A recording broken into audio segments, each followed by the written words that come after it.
Liam grinned at Andrew and echoed, "Yes, Uncle Andrew. What's going on?" Ethan chuckled. "Maybe the question we should be asking is, what did you do to the usually calm Andrew to make him want to stuff your face with pie?" he teased. Liam widened his eyes at him, furrowing his brows. "What? I'm just a baby," he shot back. Owen facepalmed at how ridiculous Liam sounded. Everyone laughed. Nathaniel walked over to the back of the open jeep, pulled out his handkerchief, and began cleaning Liam's face. Alex thought Liam looked so innocent that no one would suspect he was such a little rascal. He moved closer to Nathaniel, offering him a fresh handkerchief. Nathaniel accepted it with a grateful nod.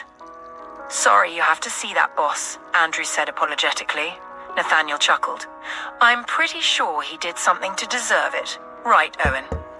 Owen shrugged. "He has his low moments," he replied.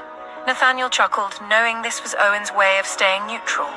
Owen was fiercely protective of Liam, and Nathaniel knew he wouldn't say anything that would cast his brother in a bad light. Pinging notifications from the laptop screens caught Nathaniel's attention.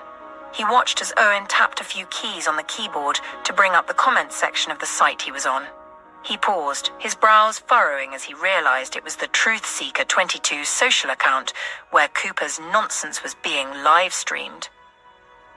Multiple video testimonies were playing at once, and one of the voices sounded like the woman he'd heard Arya talking to earlier. Nathaniel was surprised at how quickly the ladies had managed to garner more support. A question popped into his head and he asked it, his eyes settling on Owen. Son, what are you doing?" he asked. Before Owen could answer, Andrew requested to speak with Nathaniel in private. Nathaniel nodded and stepped aside with Andrew moving a few meters away. Slipping his hands into his pockets, he asked again, "Why is my 5-year-old allowed to visit a site like that, considering the sensitive information he might be exposed to?" Andrew hesitated before answering, trying to figure out how to tell Nathaniel that his son had the skills of a professional hacker. Running his fingers through his hair, he said with a cringe, He helped us hack into the social media site." Nathaniel wasn't sure he'd heard correctly. "Owen did what now?" he asked, utterly stunned. Andrew nodded with a hesitant smile and explained how he'd gone looking for Dr. Sterling to wake Anton up, and then Owen and Liam showed up and overheard him and Charles talking about needing a hacker, and Liam had spoken up, telling them Owen could help. "I didn't believe he could," Andrew said, then told him about the test Lewis suggested.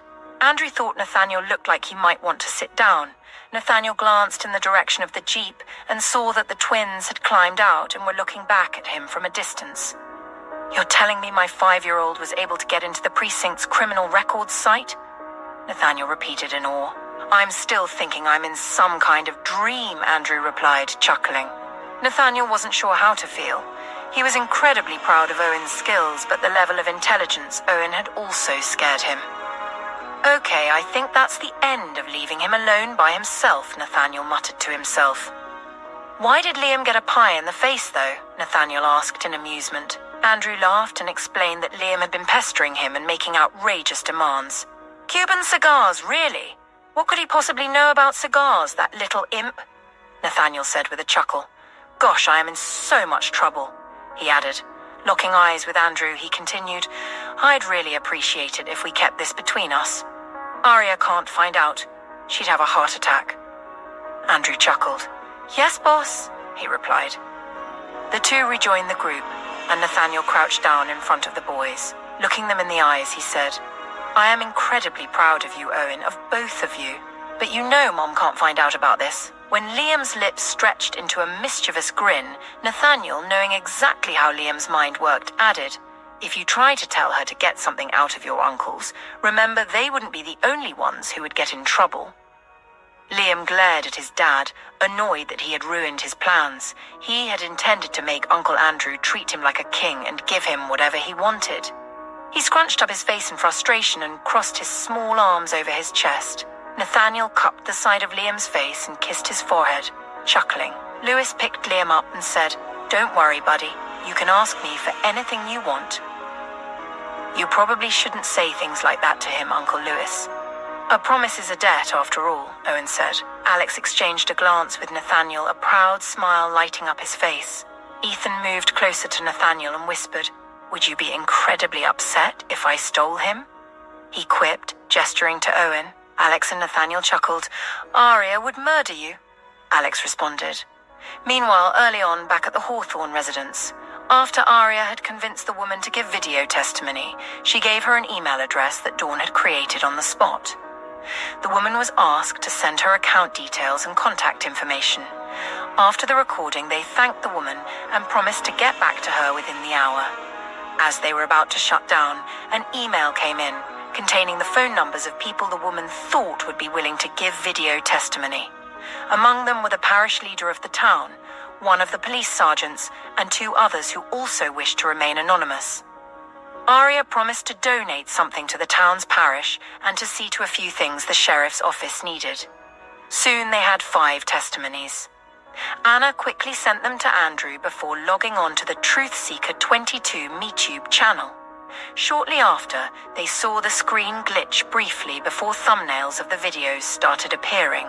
As the videos began to gain views, the comment section under each one exploded with activity. Anna, Aria, Dawn, Anita, and Christine watched in anticipation, leaning in closer to read what people were posting. "Wow, this is shocking. I can't believe we were blaming the Hawthornes," one user wrote. "Cooper is a monster, selling his own daughter for money. And to think he pretended to care about her.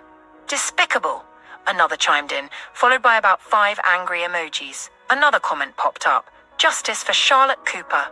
It quickly garnered dozens of likes and replies in agreement. "I knew something was off about that guy," a viewer added. "Anyone who abuses their own child deserves the death penalty." But not all the comments were about Cooper. Some were reserved for the honorable hostess. "Truth Seeker 22 is just chasing clout," one commenter accused. "She took on a bogus case from a pedophile and abuser. How can anyone trust her now?" Another viewer quickly replied to the comment saying, "Yeah, this whole thing is just to get more views." Then another added, "She should have done her homework before backing a creep like Cooper." More comments flowed in as people began to debate. "I hope Cooper rots in jail for what he's done. No one should ever have to go through what Charlotte did," someone wrote, clearly agreeing with the original testimony. "Thank you to everyone who exposed this," someone else wrote. The truth needed to come out. The Hawthornes don't deserve any of this blame.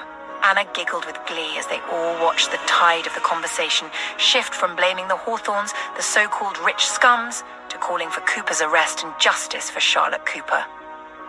Aria, Dawn, Anita, and Christine huddled together with Aria pulling Noria into a hug, quietly reassuring her that everything was going to be fine. Tom Hill walked over and, standing close to the gathered ladies, said, "I heard there's a mission going on to bring down someone named Cooper. Do you need the help of a lawyer?" Aria eagerly nodded and said, "Yes, we do, Mr. Hill. If we want to send financial aid to people but don't want it traced back to us, how do we do that exactly?" Tom Hill grinned and took an elaborate bow. "Just tell me who and where, and I will handle it, milady," he quipped, making everyone giggle. At the Hawthorne estate gate, Adam watched as the mood began to shift. The angry mob, which had been gearing up to attack them, spitting at their feet and shouting incomprehensible words, started to quiet down. Most of them had taken out their phones, and whatever they were viewing seemed to be capturing their attention. One of the younger protesters, holding a placard, threw it down in front of Cooper and spat at his face. "Hey, what's going on?" The older man protested. "You are scum," came the sharp retort. Another protester shouted, "You have some nerve, creep." A few who seemed to be in the dark about what was happening wore baffled expressions, including their young leader, Truth Seeker 22 herself. "Guys, what's going on? Where are you going?" she called after their retreating backs. "I can't even look at you right now, you pedophile supporter," one girl yelled in utter disappointment. Truth Seeker 22 looked slightly exasperated, and something seemed to prompt her to pause and pull out her phone. Adam watched as she paled, then threw an angry gaze in Cooper's direction. "Is this true?" she yelled, shoving her phone screen in the older man's face, making him flinch before he focused on what the young activist was showing him. Then he turned white as a sheet. Truth Seeker 22 placed the phone close to her megaphone, making the testimonies play loudly for everyone to hear. "Is this true?" the girl yelled again, clearly livid. Adam thought she looked pretty fierce for her age, and for a moment admired the spirit of the young warrior. The young protesters started to gather around Cooper, showing solidarity with their leader. "Answer her, creep," one yelled. "Have you suddenly gone deaf?" Another boy shouted. Cooper staggered backward and started to yell for the young protesters to stand back. His face twisted in fear as the reality of the situation hit him. His eyes darted around frantically, evidently looking for any sign of support, but all he saw were cold, accusing stares. Adam watched as the older man's left hand twitched, his right hand weakly trying to push away the phone that Truth Seeker 22 still held in his face. His attempts were feeble, almost pathetic. "Is this true?" Truth Seeker 22 demanded again, her voice unwavering and filled with anger. Cooper's chest heaved. He opened his mouth to speak, but then closed it again. Beads of sweat began to form on his forehead as he struggled to find his voice. It's not. I didn't..." He stuttered, but his words were barely audible, drowned out by the murmurs of the surrounding crowd. Adam was almost certain the older man was panicking now. Cooper's eyes darted everywhere, and Adam followed his gaze, imagining what he must be seeing. Angry eyes filled with contempt and disgust. "I swear I didn't do anything," Cooper pleaded, his voice cracking as tears welled up in his eyes. "You have to believe me." But the crowd was relentless. The murmurs grew louder, turning into shouts and jeers. "Liar! Monster! How could you?" Cooper clutched his head with both hands, shaking it violently as if trying to shake away the reality closing in on him. He sank to his knees, his body trembling uncontrollably. "Please, please," he whimpered, his voice barely above a whisper. "I can't. I didn't. I'm sorry. I am sorry. I am so sorry." His voice trailed off. Tears streamed down his cheeks as he broke down completely, sobbing like a child. The strong, confident man who had stood at the gate just moments before was gone, replaced by a broken figure cowering under the weight of his own fear and guilt. As Cooper continued to sob, the mob slowly began to disperse, leaving him alone on his knees at the gate. A broken man. Just as Truth Seeker 22 turned away with a disgusted scoff, Adam saw Cooper pull a gun from inside his shirt. "Watch out!" Adam yelled at Truth Seeker 22, mentally cursing himself to damnation. Of course, that twitching of the left hand should have warned him that something was amiss. The next moment, the sound of a loud gunshot filled the air. Screams echoed throughout the grounds. At the concierge medical unit, Charles kept his eyes on the display unit's screen. Although he wasn't aware of what was happening in the comments section of Truth Seeker 22's MeTube channel, he watched Cooper closely. Like Adam, he noticed the twitch of Cooper's left hand. But unlike Adam, Charles quickly realized what was about to happen, even if he wasn't sure of the older man's exact move. The signs of Cooper's breakdown and anxiety indicated that something was imminent. "Andrew, maybe we should finish up here and head back to give Dr. Hawthorne some feedback," he suggested, giving Andrew a meaningful look. The tension in his voice was palpable, and the adults seemed to pick up on it. Andrew glanced over in the direction of the screen before lifting Owen, while Nathaniel locked eyes with Charles. Charles gestured to the screen, prompting Nathaniel to hurry to the back of the Jeep, with Alex and Ethan close behind. They got there just in time to see Cooper pull out a gun. Realizing what was unfolding, Andrew and Lewis quickly moved away, taking the twins far from the scene. Andrew quickly sent a text to the security team at the estate gate, instructing them to activate the anti-camera measures. Activate the privacy filters and deploy the infrared detectors immediately. Ensure all signals are blocked and cameras are disrupted. We need to prevent any recording or photography of the scene. He waited until he got a response before putting his phone away. "Dad?" Owen was saying, peering at Nathaniel over Andrew's shoulder. "Are you coming, Dad?" Liam echoed. "I'll be right behind you," Nathaniel replied with a warm smile. The boys nodded in acknowledgement. Turning his attention to Andrew, Liam asked, "But what about Uncle Jake?" "Sorry, buddy, but you'll have to wait until tomorrow morning to see him." "Doctor's orders," Andrew replied apologetically. "But it might be too late," Liam said, furrowing his brow. I promise I'll make sure you see him as soon as he wakes up, Andrew assured. Liam considered the promise for a moment before nodding. Okay, back to our payment for the hacking. We're supposed to get some kind of reward, right, Uncle Lewis? Liam protested, pouting. Lewis and Andrew chuckled. Okay, fine. What do you want? Andrew asked. Before Liam could respond, he added quickly, and if you say Cuban cigars, I'm going to throttle you. Owen giggled as Liam shot an annoyed glance at his uncle. I wasn't going to ask for that, Liam grumbled. Yes, you were, Owen countered. What's your fascination with them anyway? They look weird, he added. No, they don't. They look cool when Grandpa Hill holds one, Liam replied. Ah, Grandpa Hill, huh?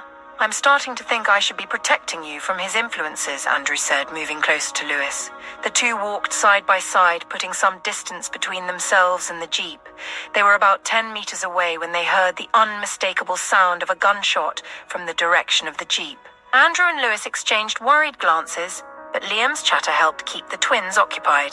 Back at the jeep, Nathaniel, Alex, and Ethan watched as Cooper collapsed face first onto the ground after shooting himself in the head. The young protesters scattered, and the few police present hurried to clear them from the area. The Hawthorne guards acted swiftly, covering Cooper's body with a white sheet and positioning themselves to shield the horrific scene from view. Poor bastard, Ethan murmured. No, I think he got what he deserved, and I hope he goes straight to hell, Alex replied. Shall I shut it down, boss? Charles asked, approaching the three men by the open trunk of the jeep. Nathaniel shook his head, his expression serious, as he reached for the laptop inside the trunk. No, I'll take care of it. There's something I need to do first. He bent over the laptop, the cool night air brushing against his face as he focused on the screen, his fingers moving quickly across the keyboard. He navigated the blogger's platform expertly, using the back-end controls Owen had unlocked. Deciding it was best to delete the video and remove all traces, he found the option to delete the live stream and clicked it. The screen flickered briefly, and then the video disappeared. Nathaniel then proceeded to erase any remaining data from the server to ensure the video could not be recovered. He pulled up the logs and quickly erased any evidence of the stream. There, Nathaniel said, straightening up. I don't want any evidence of someone unaliving themselves in front of my house. Thank you very much. Charles nodded in agreement. Good call, boss, he said quietly. Let's catch up with Andrew and Lewis and give them a lift back, Ethan suggested. With that, they all moved away from the jeep. Back at the Hawthorne household, the ladies watched in shock as Cooper pulled out a gun, held it to his head, and pulled the trigger. Aria flinched, Anita gasped and covered her mouth with her hands. Anna muttered a curse and Christine Powell looked away. But Noria remained transfixed. Aria, who had directed her gaze at the younger woman, watched her intently as she kept her eyes glued to the laptop screen, witnessing the gruesome end of her father as he collapsed and his blood pooled beneath him. Noria did not look away. When she finally blinked, Aria saw her take a deep breath and exhale slowly. Aria was certain that Noria felt a sense of liberation. Aria reached over and placed her hand gently over Noria's clenched hands.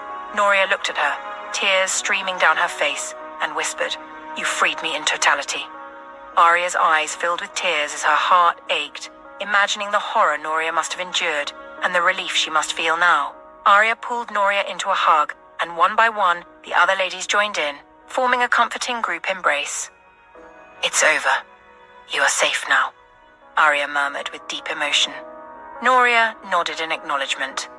When Nathaniel arrived at the house with Ethan, Alex, Andrew, Lewis, and the twins, they saw Tom on a call in a corner. Nathaniel wondered what the older man was up to as they headed into the living room, where the ladies seemed to be having a moment. As Aria drew back to meet his gaze across the room, Nathaniel noticed traces of tears on her face. Holding his gaze, she mouthed, "Thank you." Nathaniel was certain that if she knew Owen had played a significant role in the situation, she wouldn't be so calm. He instinctively glanced in Owen's direction, and his son met his gaze with a slight tweak at the corner of his lips and a curt nod. Nathaniel couldn't help but beam with pride. Andrew and Lewis excused themselves to attend to the situation at the estate gate. while the rest of the family gathered in the living room, speaking in hushed tones to avoid the twins from overhearing. Upon reaching the gate, Andrew was relieved to see that Adam had followed his instructions to the letter. The privacy screens were engaged, effectively blocking any view into the estate. The infrared detectors were scanning for unauthorized cameras or recording devices, and the signal blockers were active, disrupting any attempts to capture or transmit images. As Cooper's body was being loaded into an ambulance, Christine Powell's wedding attire, along with Jake's, arrived. Andrew signed for the packages and waited until there was relative calm at the estate gate before turning to head back inside. "Mister?" a female voice called out. Andrew turned to see Truthseeker 22 approaching hesitantly, her head slightly bowed and eyes averted. When she was close enough, she said, "I'm really sorry about all this. I should have done my research before taking the old man's word." Her voice was low and laced with regret, and she looked genuinely embarrassed. "I appreciate you owning up to this," Andrew said. "I'm sure the Hawthornes will too. But next time, please be more thorough.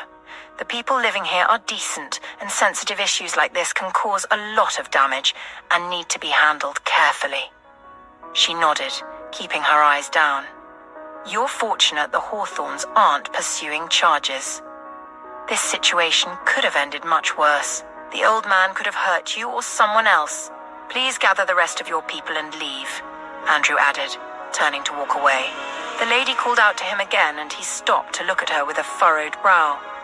"Could you, ask your people to restore my access to my channel? I seem to have been locked out," she requested.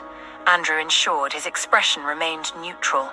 He had no idea that Owen had locked the lady out of her channel, but he couldn't help feeling a surge of pride. The groove between his thick eyebrows deepened as he replied, "I have no idea what you're talking about." The young woman sighed and gave him a pleading look. "However, if you need assistance, I can make some calls," he added, watching as her face brightened. He then turned and walked away with 2 guards following him, carrying the delivery packages. When Andrew reached the Hawthornes' living room, the ladies rose to collect the packages. They thanked him as they took Christine Powell's attire and handed Jake's over to Lewis. "If I know Mr. Hill, he must have timed the wedding right before dawn. Please ensure Jake gets it," Aria instructed. "Yes, ma'am," Lewis promptly replied. Andrew decided to wait for Dr. Hawthorne and the other ladies to be sufficiently distracted before making his move to take Owen. The chance came when the ladies ushered Christine Powell out of the room to try on the dresses. Anita, rushing past him, stole a quick kiss before hurrying after the others. Halfway there, she glanced back, giving him a flirtatious smile, momentarily distracting Andrew. Lewis nudged him, drawing his attention. "Owen," he said simply, reminding him of their plan. Andrew refocused, silently noting that Nathaniel was sitting on a side couch with Alex and Ethan, and that Owen and Liam had joined their dad and were now snuggled up beside him. Knowing he couldn't take Owen without Nathaniel noticing, Andrew decided to be straightforward and explain that they needed Owen to help Truthseeker 22 regain access to her channel. "Boss?" he called, drawing Nathaniel's attention. Around midnight, Ethan and Alex helped Nathaniel carry the twins to their room.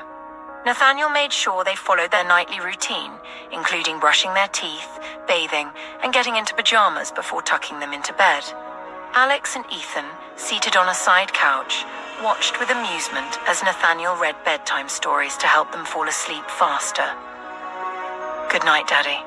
Love you," the twins echoed as Nathaniel wished them good night. As he left the twins' room, he gently closed the adjoining door. Ethan teased, "Look at you, thoroughly domesticated." Nathaniel laughed and tried to swat Ethan, who darted out the door to the lobby. "Good night, man," Alex said as he shook Nathaniel's hand. "Thanks, bro," Nathaniel replied. "Would you like to join us as witnesses for Christine Powell's wedding?" he added. "We wouldn't miss it for the world," Ethan called from the doorway. "I don't mind," Alex added. "Good.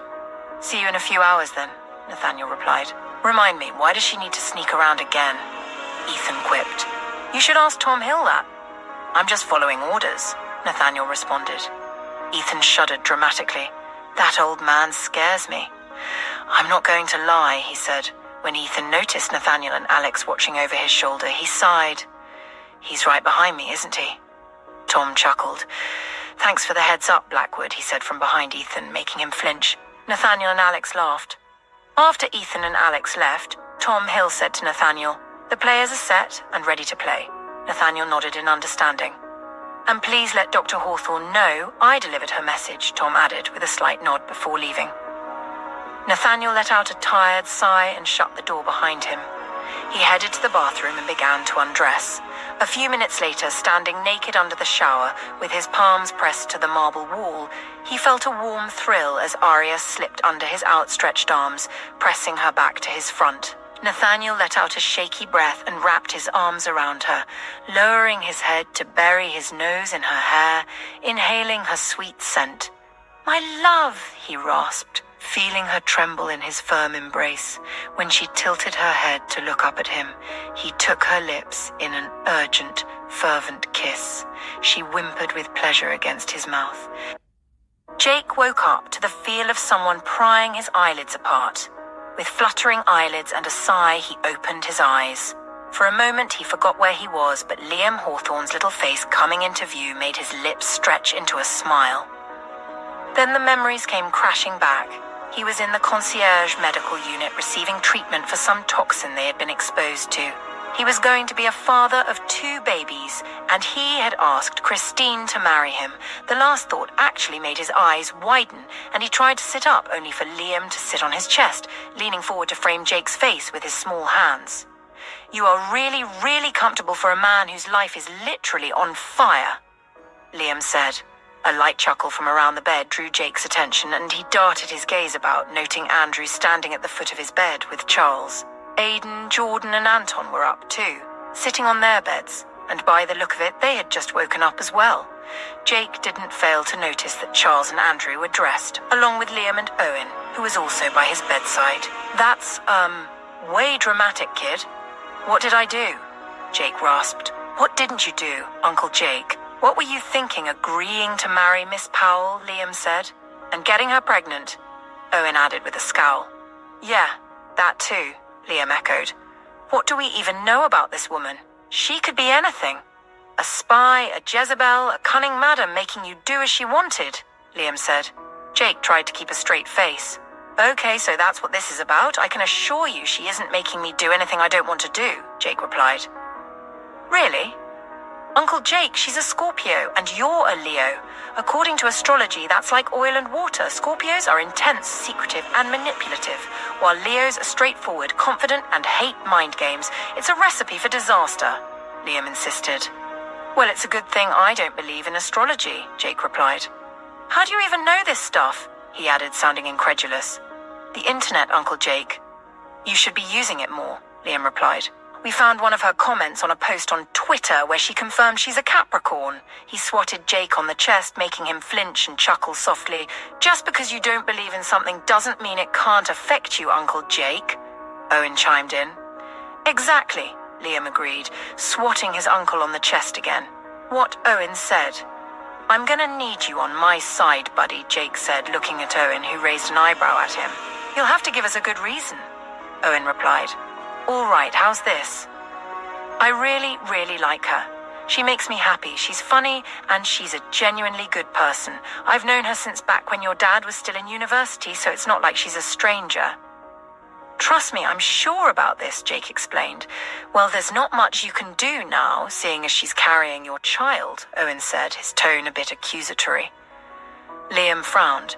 "So are you really going to marry her?" he asked quietly. "I gave her my word, and a gentleman always keeps his word," Jake answered. "Does that mean you're leaving?" Liam asked softly, looking at Jake intently. Jake grinned, realizing they had reached the core of their concerns. "I'm not going anywhere, buddy. It's always going to be you, me, Owen, Uncle Andrew, Uncle Charles, and the rest of the family until my last breath. I might not be here all the time, but I'm still a Hawthorne protector, and I have no plans to leave that role. Besides, your dad would kick my ass if I even thought about it, and he'd probably run Christine out of New York," Jake joked. Liam grinned. "Yes, my dad will do just that," Liam affirmed with pride. Jake grinned and reached up to tug on Liam's nose. "Come here, you," he said, pulling Liam and then Owen into a hug. "I love you, Uncle Jake," Liam whispered. The other men went, "Oh." Jake chuckled, though his eyes stung with tears, touched by the love from these little humans. Love you too, buddy. You and your traitor of a brother, he quipped, making the two boys giggle. So adorable, Dr. Sterling said, drawing Jake's attention. He saw her filming the scene with her phone. I hope you're all entertained. I could have used a little help, Jake said, half joking. No way. I was told to record this, and I know exactly when not to interfere in Hawthorne family matters, she replied, making everyone laugh. Are you satisfied now, Liam? Andrew asked as he lifted Liam off Jake's chest so Jake could sit up. Oh, I'm not done. I intend to give a speech, so Miss Powell knows I've got my eyes on her, Liam replied. Jake shook with laughter. I'm sure she already knows after your brush-off yesterday, Andrew said. Brush-off? Jake repeated, a mix of surprise and amusement on his face. Andrew went on to tell the story of Liam's cold reception to Christine Powell. Jake, along with Aidan, Anton, Charles and Jordan, burst into laughter. As they laughed, Dr. Williams and Dr. Rowan approached to congratulate Jake. Charles helped Jake up, and as if sensing someone's eyes on him, Jake looked over to where Sean's bed was. He saw that Sean was now awake and watching him. Excusing himself, Jake made his way over to Sean's side of the unit. Standing by his bed, he said, No, I see you're still using up those 9 lives. The corner of Sean's mouth lifted into a slight smile. I hear congratulations are in order, Sean rasped, his voice barely audible. Jake noticed how pale and drained Sean looked, but figured that if he was awake, he'd pull through. Well, I guess someone thinks I'm worth saving, Jake said, his eyes dark and intense. He felt a twinge of guilt about keeping Julia's whereabouts a secret from Sean Cavalier. Sometimes he wished he could tell Sean where she was, to give him some closure, but revealing her location could complicate things and potentially endanger his unborn child. He couldn't predict how Sean might react, whether he'd harbor resentment towards the child or try to involve himself in their lives out of some misguided connection to Julia. Jake knew that if he were in Sean's position, he might have convinced himself that protecting the child was his duty, but he wasn't Sean and couldn't fathom how the man's mind worked. All he remembered was that Sean was capable of extreme measures, even harming children to secure his own future. Sean nodded. We all deserve to know what happiness feels like, man. At least once in our lifetime, he said, extending his left hand for a handshake. Jake hesitated for a moment, haunted by memories of the lifeless eyes of Anne Cavalier's child in that damn cave and wondering about the fate of the younger ones. Despite this, he resolved to accept the gesture and shook Sean's hand. With a curt nod, Jake then turned around and walked back to the group. Let's get you dressed, Andrew said, and they all left the concierge. Once outside, Andrew said, You guys won't believe what went down while you were resting. The group paused for a moment, but Andrew urged them to keep moving. Aidan tensed as Andrew mentioned Cooper, his heart racing as Andrew began to explain what had happened and how they managed to handle the situation with the madman. So he's dead? He killed himself? Aidan asked, wanting to make sure he understood. Wait, you're saying Owen hacked Truthseeker 22's MeTube channel? Anton exclaimed in shock. This is... Wow, Jake said. Yes, he's very much dead, Aidan, Charles replied. And yes, Anton, Andrew answered, tapping Owen on the tip of his nose. You've got a rival now, so keep an eye out, he added. Anton grinned, forming his right hand into a fist and offering it for a fist bump. Owen did the same, and they bumped fists. We should hang out sometime, kid, Anton suggested. No, Andrew responded immediately. Come on, I could be a good influence, Anton protested. Still no, man. I don't want you encouraging him, Andrew said. Aidan wanted to run ahead of the group to his apartment to check on Noria, but he kept his composure, reminding himself that the jeep would get them there faster. The men continued their light-hearted banter as they arrived at the Hawthornes' guards' apartment building. Where's Christine now? Jake asked as they stepped out of the jeep. She's with Dr. Hawthorne and the other ladies. She's ready, and they'll be heading to the courthouse in another car, Andrew answered. We really should hurry, Charles urged. Aidan excused himself as the men dispersed. Owen, Liam, Charles, and Andrew followed Jake to help him get ready. Aidan ran to his apartment and knocked on the door. A moment later, the door opened. Seeing Noria's tear-stained face and swollen eyes, he immediately pulled her into his arms, lifting her as he crossed the threshold. I'm so sorry I couldn't be there for you, he murmured into her hair. You couldn't, but you brought me to people who could. Dr. Hawthorne and her friends were here for me. Thank you, she replied. I'm free now, she added, her voice trembling as she began to cry again. Shh. It's all right, Aidan comforted, holding her close, his heart filled with gratitude for the Hawthornes and their support. You and I have something in common when it comes to family, and now we found a new one we can trust, he whispered. Welcome to the Hawthorne family, Noria. She let out a shaky breath. Meanwhile, in Jake's room, he came out of the bathroom fully dressed and met Liam and Owen's gazes. How do I look? He asked. Owen tilted his head as if seriously considering the question. Liam quipped, You look like you're ready to ditch this and make a run for it. The room filled with laughter. Jake picked Liam up and said, It's too late for that, buddy. Now let's go get me a wife. Liam sighed dramatically. Andrew took Owen's hand as they all filed out. Okay, I guess we're back to option B, Liam said. I'm afraid to ask what that is, Jake replied. It's not you who should be worried. I've prepared a speech as your best man, Liam retorted. Wait, you're my best man? Aren't there height requirements for that? Jake teased. Too bad. If you're going through with this, I'm the best man you've got, Liam shot back. All right, Mr. Best Man, let's get this over with, Jake said. Andrew, Charles, and Owen chuckled as they listened to Jake and Liam's banter. Upon reaching the Hawthorne household, Jake got out of the vehicle, accompanied by Charles, Andrew, and Owen. They were soon joined by Aidan, Anton, Jordan, and Noria. Nathaniel was waiting on the porch with Alex and Ethan. Aria, Christine, and the other ladies were already in the limousine Andrew had arranged to take them to the courthouse. Andrew immediately beckoned for Noria to join Dr. Hawthorne's ride, and she hurried across the field to do as directed. Congratulations, Nathaniel was saying to Jake, offering his hand. Jake accepted it, and Nathaniel pulled him into a quick hug. Thanks, boss, Jake replied. Shortly after, they were all on their way to the courthouse. In the limousine, Aria recalled the last time she had taken such a ride. Only then she had been with her groom, Nathaniel. A smile spread across her lips at the memory, thinking about how they were back then and how much had changed. Picking up her phone, she texted Nathaniel. Remember when it was us? In the other Jeep, Nathaniel heard his phone chime with a notification. He flicked his thumb over the screen to display the message, and a slow grin spread across his face as he read it. He quickly typed out a response. I remember all right. I remember a couple of things. How you sucker-punched me with your written vows and left me floundering like a fish out of water, and me having to hold back from having you in the car. You're lucky I have quite an ironclad restraint. He pressed send. When Aria received his message, she covered her mouth to keep from laughing out loud. Biting the corner of her bottom lip, she replied, I was so in shock and happy that we got a second chance, I wouldn't have thought to stop you. She pressed send.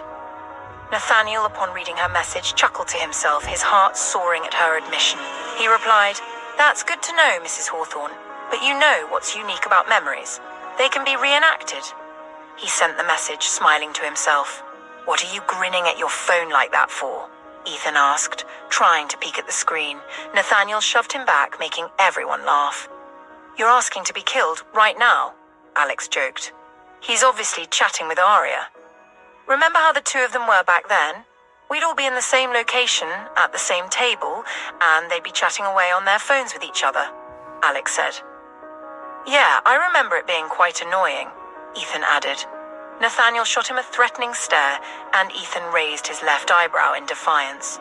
Watching their banter, Jake thought about how much he'd like to have what Nathaniel had with Dr. Hawthorne. It had been years, and yet the two acted like they'd just met, even with 2 kids between them and another 2 on the way. Back in the limousine, Aria giggled at Nathaniel's response and started to reply, eager to ask what he meant. But the limousine came to a stop.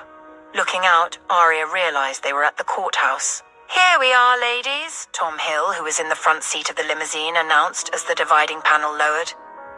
Thank you, Mr. Hill, Christine Powell said with evident happiness. I think we should let the groom go in first before you leave the car, Miss Powell, Tom Hill suggested. Christine nodded and sat back. Aria smiled, though she wasn't quite sure why Tom was going to such lengths to seemingly help Christine and Jake. However, she knew by now that Tom didn't do anything without considering the Hawthorne family's interests. She could only hope that this would be a good thing. As they all began to exit the vehicle, the Jeep carrying Nathaniel and the others was about 200 meters away when the grounds lit up with a deafening boom. Nathaniel's heart nearly stopped as he looked ahead and realized it was the limousine, the one carrying Aria, Anita, Christine, Dawn, and Noria. "Dad!" Owen cried out, seeing the explosion too. Liam tried to look, but Ethan grabbed him, pressing his face against his chest. Nathaniel could hear his heart beating in his ears. He couldn't believe his eyes. Had he lost her? Had he lost Ariana? God, no, he muttered under his breath, visibly shaking. As the Jeep screeched to a stop, Aidan, Anton, Jake, and Jordan rushed out, sprinting towards the burning limousine. A few minutes before the explosion, Aria, Anita, Noria, Anna, Dawn, and Tom Hill exited the limousine, walking across the front yard of the courthouse to ascend the porch stairs.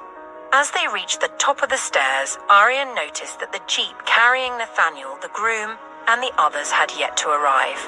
She stopped, turned to Tom Hill and said, "Mr. Hill, perhaps Christine could stay in the restroom while we let Jake enter first.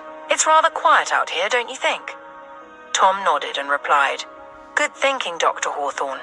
I think it would be best for security reasons." Aria smiled at him. The older man bowed slightly before hurrying back to the limousine. He opened the back door and offered Christine a hand to help her. "We must hurry," Tom Hill said, a note of urgency in his voice.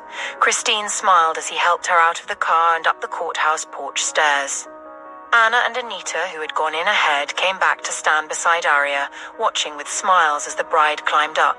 Aria couldn't explain what prompted her to look to the right, but she saw a truck far ahead with a man standing at the back, holding some kind of contraption and pointing it in their direction. Aria's brows furrowed as she tried to make sense of what she was seeing. She knew it couldn't be a camera. The truck was too far away. It dawned on her then that the man must be holding some kind of weapon launcher aimed in their direction. Mr. Hill," Aria called out in alarm, pointing to the right. Tom looked and instantly shouted, "Get inside!" Turning to the limo, he yelled at the driver, "Move away from there!" The driver, who was standing by the car, immediately scrambled up the stairs. Noria, who was now behind Aria, grabbed her from behind and pulled her into the building with the others rushing after her. Tom Hill and Christine barely made it to the top of the stairs before whatever was launched hit the limousine, causing a loud, deafening explosion. Breathing hard, Aria held on to Noria, who was shielding her with her body in a corner. "Are you okay?" Noria asked shakily. Aria nodded and said, "Thank you." She then began calling out to everyone, "Anita, Anna." "Over here," Anita called out. "We're fine," Anna added. Relieved by their responses, Aria called for Dawn. When Dawn didn't immediately respond and Aria couldn't see her, she exclaimed in panic, "My God, where is Dawn?" "I'm here, I'm fine," Dawn quickly responded, emerging from the end of the hallway. Aria let out a sigh of relief. The courthouse security personnel who had been inside rushed out. "Dr. Hawthorne, are you all right?" "What was that?" one of them asked as they hurried over to join the group. "I'm fine. Please help me check that everyone is okay and doesn't need medical attention," Aria quickly replied. "Yes, ma'am," they responded in unison, immediately springing into action. "Mr. Hill," she called out, moving back toward the exit, her worry evident. "I'm here. We're fine, Doctor," Tom quickly reassured her from a corner of the porch. "Thank God," Aria exclaimed, pulling Christine's trembling form inside the building. Holding Christine's face gently and looking into her eyes, she said, "You're safe." Christine nodded, still shaking. Tom cursed when he saw that up ahead, the Jeep carrying Nathaniel had stopped about 200 meters away, and Andrew, Anton, Jake, Aidan, Jordan, and Charles were rushing toward the limousine. "Stay back," he shouted, fearing that the attackers might still be nearby, ready to inflict more harm. But the men didn't hesitate. As his eyes darted from one woman to another, it dawned on him that nearly all the men from the Jeep carrying the groom and Nathaniel had their loved ones in the limousine that had just exploded. He shuddered at the thought of the disaster it would have been if the explosion had claimed all the women.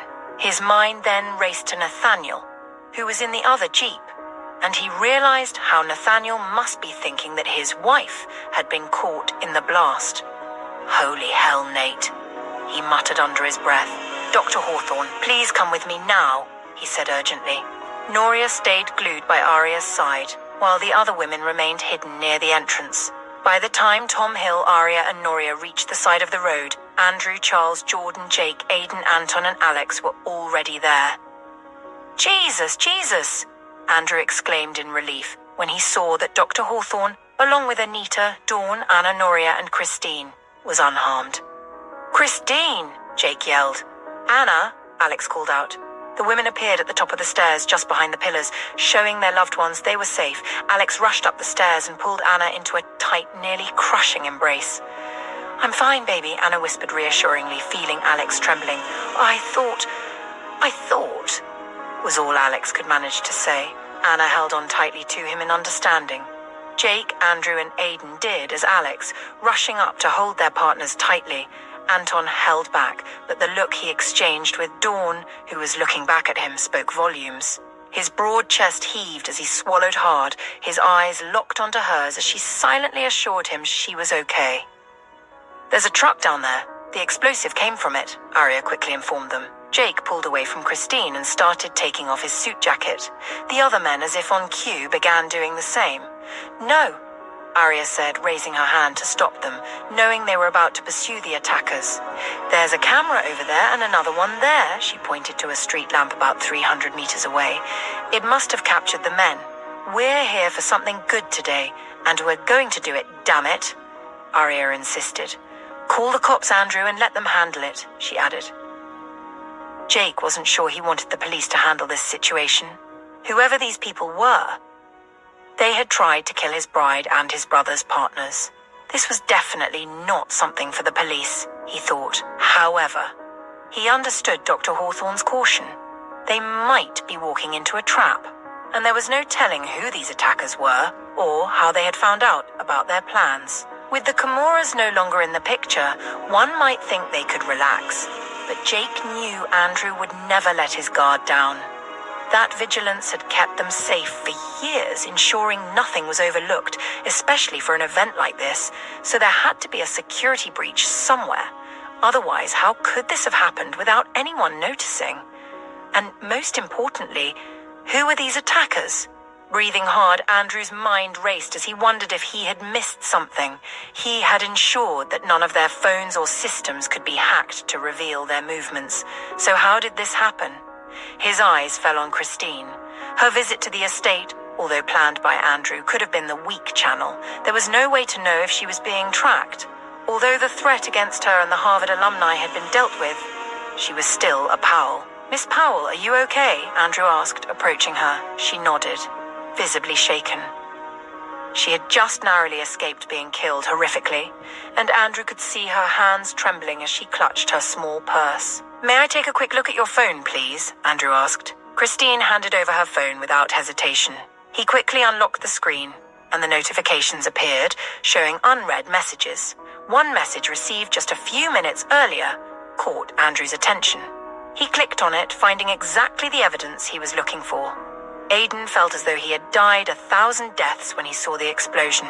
His first thought, of course, was the horror of Dr. Hawthorne being in the blast, as she was his priority, but he was also human, and knowing that Noria was in the limousine too, tore at him inside. He understood Andrew's exclamation of divine intervention. Aidan felt it even more deeply. If Noria had died, it would have messed him up far worse than anything he'd ever been through. "Dr. Hawthorne, we must get you to your husband," Tom Hill urged, taking hold of her forearm. "Yes," Aria agreed, and allowed Tom to lead her away. In the jeep carrying Nathaniel, the driver was the first to see Dr. Hawthorne approaching with Tom Hill. "Thank God, here come Dr. Hawthorne and Mr. Hill," he said. Ethan let out a loud sigh of relief. "Dad, that's Mum. Mum is safe," Owen said, his small voice trembling. Liam, who hadn't been allowed to see what was happening, managed to slip out of Ethan's grasp and said, "Why wouldn't Mum be safe, Owen?" Nathaniel wanted so much to speak, to reassure his sons, but he couldn't bring himself to form the words. He felt his heart tremble as he saw Aria through the windshield. He slowly unclenched the hands he hadn't realized were tightly gripped, trying to regulate his breathing. He fought to stay in control and not scare his sons further, but the mere thought of losing Aria petrified him. He tried to raise his hand, but it shook uncontrollably. "She is fine, Nate, she is fine," Ethan repeated. Knowing Nathaniel needed to hear those words again and again, Arya hurried to Nathaniel's side of the car. Tom pulled the door open. Arya peered in and watched as Nathaniel's hands shook while he turned to look at her. "Mummy!" Owen cried out, tears in his eyes. Arya climbed inside the car, settling onto Nathaniel's lap as she reached out to pull both of her sons into a hug, holding them close. "Shh! It's okay, my knights. Mum is fine," Arya reassured them, pressing kisses on their faces. She then craned her neck to look at Nathaniel, who hadn't said a word. She cupped his jaw, peered into his eyes, and leaned in so close their faces were just a hairbreadth apart. "I love you," she said softly. Nathaniel let out a shaky breath, nodding jerkily, and Arya kissed him. The kiss seemed to break the paralysis of terror that had clouded his mind, because he immediately wrapped his arms around her, holding her tight. "I'm fine, baby," Arya repeated. Nathaniel continued to exhale in a forceful, practiced way, and Arya knew exactly why he was doing that. Tears welled up in her eyes as she placed a hand on his chest. "Please, Nathan. Please, my love," she whispered as she took his right hand and placed it against her heart. He nodded, his grip on her tightening. Owen and Liam snuggled up close to them. Ethan moved to the other side of the seat to give them more room, deeply relieved that Arya was safe. He was certain that if something tragic had happened to her, they'd be digging 2 graves. He let out a relieved sigh. "This car shouldn't be here like this on the street." "You need to come out," Tom said, interrupting their reunion. "What happened?" Nathaniel managed to speak with effort, his voice hoarse. "Believe it or not, Dr. Hawthorne just saved all of our lives with her vigilance," Tom replied, and went on to explain what had happened. "Let's just get the ceremony over with and go home, please," Arya said. "Yes, Dr. Hawthorne, but please exit the car," Tom urged. Nathaniel slowly released her as Tom helped Owen and Liam out. Ethan quickly exited the car and reached for the boys. Nathaniel got out with Arya, interlacing his fingers with hers and drawing her close. Andrew, Charles, Anton, and Jordan returned to escort them to the courthouse. As they walked back, Andrew handed Christine's phone to Anton, showing him the message she'd received. Anton glanced at the feminine-looking device, his brows furrowing in irritation at what he saw. "This means they've been watching her, waiting," Anton said. Andrew nodded. "Exactly. Now, do me a favor and find them. I need to destroy the phone, but first, we have to get all the information off it and keep it safe for Miss Powell until we can get her a more secure one," Andrew explained. "Got it," Anton replied, pulling out his own phone and placing it beside Miss Powell's. He quickly accessed the phone's internal systems, searching for any trace of the attackers. As he delved deeper, he realized the phone had been compromised with a tracker. The criminals had likely used it to monitor Miss Powell's movements. Anton deftly began tracing the hackers. He examined the phone's network connections, identifying the IP addresses it had communicated with, which could lead them to the servers used by the criminals. As he continued, he uncovered hidden files and metadata that could offer clues about the attackers. He also found some encrypted data that might hold critical information once decoded. "Looks like these guys knew what they were doing," Anton muttered. "They've used some layers of obfuscation, VPNs, maybe even Tor. It is going to take more work to make sure the trace is accurate, but I've got a few leads." Anton deftly disabled the tracker and wiped the logs, ensuring no data could be sent back to the criminals. He knew that if the phone had been transmitting data or had any active tracking software, the original hackers might already know they were tampering with it. After a few more moments, Anton said, "I've extracted all the information we can get for now, but I'll need to analyze it further to see if there's anything else of value." Andrew nodded. "Good," he replied, taking the phone from him. "We can't take any chances. Destroying the phone will make sure they can't track Miss Powell any longer." Without hesitation, he began dismantling the phone, tearing it apart piece by piece to destroy it.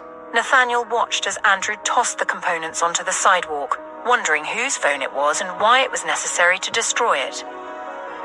His eyes narrowed as he speculated it might be connected to the limo explosion, and pondered who it belonged to. He hoped it had nothing to do with Gray or any of Tom's schemes, as he would hate to revisit the turmoil they had experienced with the Comoras. Still holding on to Arya, he moved closer to Andrew and Anton, bringing Arya with him. "Once we're back home, let's review what you found," Andrew said as they continued walking. We need to identify these people and stop them. Anton nodded in agreement. What people, Andrew? Nathaniel asked from behind the two men, making them stop and turn around. We need to keep moving, Tom urged, prompting them to continue walking. Andrew pulled out his phone and showed Nathaniel a screenshot of a message he had retrieved from Christine Powell's phone earlier. The message read, "Die, you Powell litter."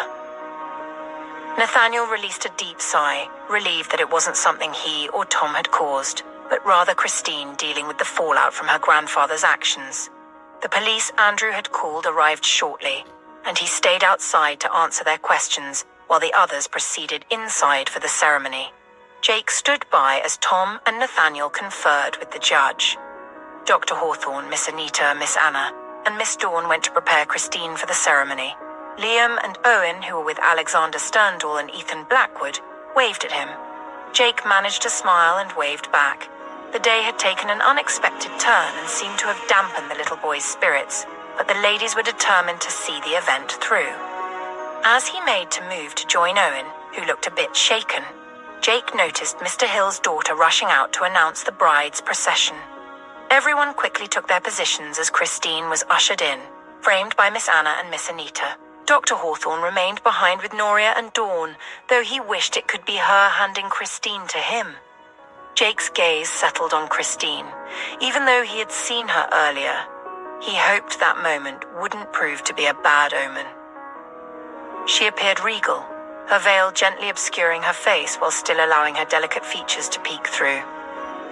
As he watched her, a surge of emotions swept over him. He was moments away from marrying the woman he loved and starting a family. After the wedding ceremony, as the family got ready to head back to the Hawthorns, Nathaniel reached out and wrapped his arm around Aria's waist from behind, pulling her back just as the ladies began filing into a new Jeep that Andrew had brought to the courthouse. Liam and Owen stood on either side of their parents. When Aria turned her head to meet Nathaniel's gaze, he knew no words were needed. Aria gave him a knowing nod. "Sorry, ladies, I'll be riding with my boys. See you all at home," Aria called out to the others before Adam closed the back door. Nathaniel intertwined his fingers with hers.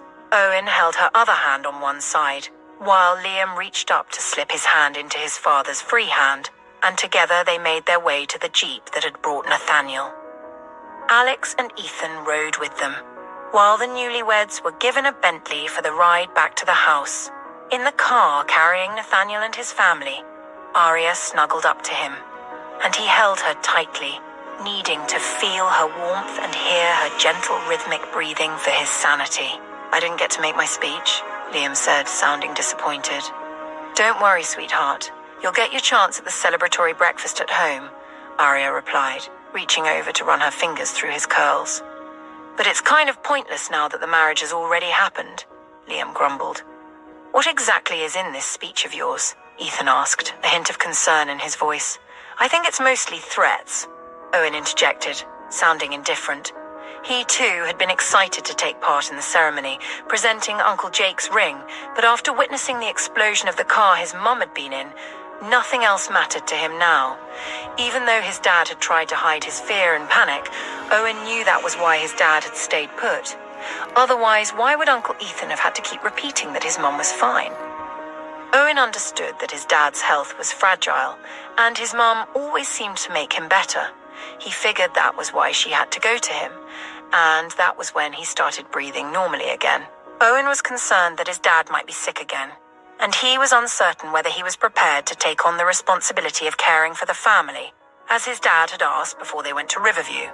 He still needed to attend university to become a pharmacologist, learn how to manage the Hawthorne conglomerate, ensure the family's safety, and take care of his mum. He turned to study his dad, and their eyes met and held.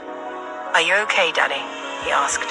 Nathaniel reached out his hand to comb his fingers through his little boy's hair before pulling him close. Pressing a kiss to Owen's head, he whispered, "I'm sorry I scared you." He paused and let out a sigh. "But I'm fine, son," he added. Owen nodded, although he didn't entirely believe him. He decided he would speak to his mum and keep a closer eye on his dad. "You plan to read threats to the bride? Okay, why was this scrapped?" Ethan was saying. Arya giggled after her initial shock at Liam's supposed speech. "You would love that after the morning we had, you Lucifer," Arya quipped. "I think the mood was off, but don't worry, Liam, you'll get your chance later today," Alex said, his voice a bit subdued. The earlier events had shaken everyone, leaving behind a somewhat somber mood. "Of course he'll get a chance. I'm going to make it a quest that must reach a conclusion before the end of today. Ruck," Ethan declared, making everyone laugh despite the situation. "You need Jesus, Ethan," Arya joked. Ethan smirked with devilish relish. "Miss Powell needs to know not to hurt my Uncle Jake, though," Liam added. "I think she is Mrs. Darfield now, honey," Arya replied, lifting her brows daringly. Liam furrowed his brows, his eyes darkening as he leaned forward and said, "There's no room for traitorous exhibition in the Hawthorne family, Mum. You've got to pick a side," his voice low and dramatically raspy. Nathaniel shook with laughter. Arya quickly gave Liam a peck on the tip of his nose, amused by how adorable he looked, trying to intimidate her before saying, "Oh yeah?" in a playful drawl. Liam struggled to stay in character. He loved it when his mum played along with his antics, though he was certain that the kiss on his nose was meant to throw him off balance. Owen began to giggle despite his mood. Meanwhile, in the Bentley carrying the newlyweds, Jake holds Christine close, still shaken by the earlier events. He felt confident, however, that Andrew, Anton, Aidan, Jordan, and Charles were already working to solve the mystery. "The ceremony was decent, right?" Christine asked, her tone hesitant. Jake kissed the top of her head. "Don't worry, babe. This was just a practice run. We'll have a proper ceremony once we sort out your inheritance issues. Okay?" he reassured her. Christine nodded and brushed her cheek against his chest. After a brief silence, she said, "Andrew hasn't given me back my phone, Jake." "Why do you think he took it?" Jake furrowed his brows. He hadn't known that Andrew had taken Christine's phone. "When did this happen?" he asked, lowering his eyes and watching as she tilted her head back to meet his eyes. "I mean, when did he take your phone?" he clarified. "On the courthouse porch after the explosion," she replied, giving him a probing look. "He didn't tell you?" Jake shook his head, meeting her gaze with a thoughtful expression, silently deducing that the attack might have something to do with Christine. His concern deepened, wondering what kind of chaos this might lead to. "I'll talk to him. I'm sure it's just a precaution," he assured her with a smile before lowering his head to kiss her lips. Upon reaching the house, the entire Hawthorne staff was outside waiting for them. A round of applause and loud cheers erupted as Jake exited the car. He chuckled at the display, his heart swelling with love and disbelief that he was part of these wonderful people's lives, this impossibly loyal family. Okay, everyone, please allow me to introduce you to..." Jake began as he helped Christine out of the car, her face adorned with a sheepish smile. "My wife, Mrs. Christine Darfield." This announcement was met with even more cheers as the Hawthorne guards came forward to lift Jake into the air. A few others hoisted Christine, bouncing them both as they cheered them on. Jake laughed so hard, his face hurt, pleading for them not to drop him. But his pleas seemed to give them ideas, and they pretended to let him go. He let out a loud cry of protest. "Ah!" But they quickly caught him again, laughing uproariously. Tom Hill, Miss Bella, Miss Everly, Dawn, Anita, Anna, Alex, Ethan, and the twins stood on the front porch watching the joyful celebration. Nathaniel, however, ushered Arya inside and into the elevator. As soon as the doors closed, he smashed his hand over the panel to deactivate it. Arya watched in alarm until he turned to face her. She could see his eyes, dark and intense, as he lifted his hands to gently frame the sides of her neck, as if she were a fragile doll.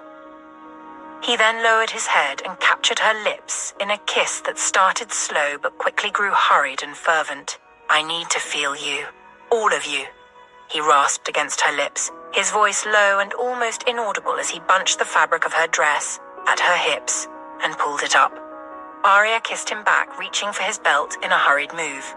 Soon grunts and sounds of pleasure filled the enclosed space, bouncing off the thick iron walls. "I love you, Ariana. Without you, I would just be a shell of a human. You are my everything," Nathaniel murmured, breathing hard as he trembled, holding her tightly in his loving embrace. "As you are mine, "I love you, Nathan," she whispered, her body trembling as delicious shivers raced through her. When Nathaniel and Arya returned to join the others for the celebratory breakfast, the dining room was already filled with key Hawthorne staff and Tom Hill, Alex, Anna, Ethan, Miss Everly, Miss Bella, Dawn, Noria, and the twins. Jake and Christine were seated together on one side of the table, with Andrew and Anita sitting beside them. As Nathaniel and Arya entered, Jake stood up, prompting everyone else to follow suit. "Congratulations, Jake," Nathaniel said as he approached, shaking Jake's hand and giving Christine a side hug. "Thanks, boss," Jake replied with a smile. Nathaniel nodded and then turned to Christine. "Welcome to the family, Christine.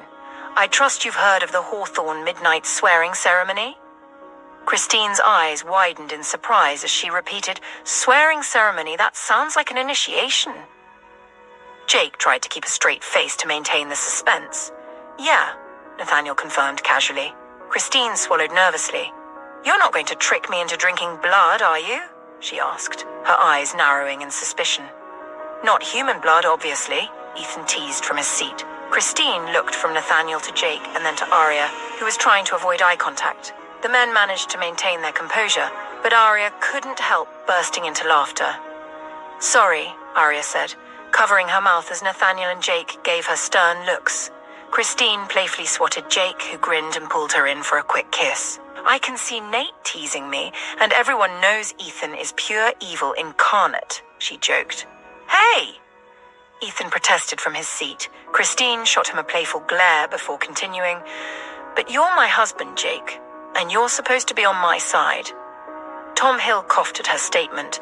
"Don't worry, the initiation doesn't require a formal ceremony, but the test will come one way or another," he added with a mysterious smile. "Just ignore them. You're one of us now," Arya reassured Christine. She then patted Jake on the chest before pulling Nathaniel away. He smiled warmly at her. "Can I read my speech now?" Liam asked Ethan. Ethan stood up and found a stool, placing it at the end of the long dining table so everyone could see and hear Liam. He then lifted Liam onto the stool, making him laugh, and adjusted his long-sleeve shirt and bow tie. Nathaniel and Arya took their seats, smiling, as the kitchen staff quickly came forward to serve them. Despite everything, Nathaniel smiled to himself as Arya instinctively chose his food for him, helping the staff before selecting her own meal. When she noticed him watching her, she smiled and asked, "What?" Nathaniel leaned in and kissed her. When he pulled back, she gave him a shy smile. "Hello, everyone," Liam announced, drawing the room's attention. Nathaniel laughed at the sight of his little boy and his mischievous friend, posing together like two scheming geniuses. "I'm sure everyone knows who I am, so no introduction is needed, except perhaps for the newcomer among us. And I'm not talking about you, Aunt Noria," Liam said, causing Noria to smile. Aidan laughed with delight. "I'm the best man for my Uncle Jake. I'm here today because, well, someone had to keep an eye on things and no one else volunteered, so I took it upon myself." Nathaniel shook his head in amusement.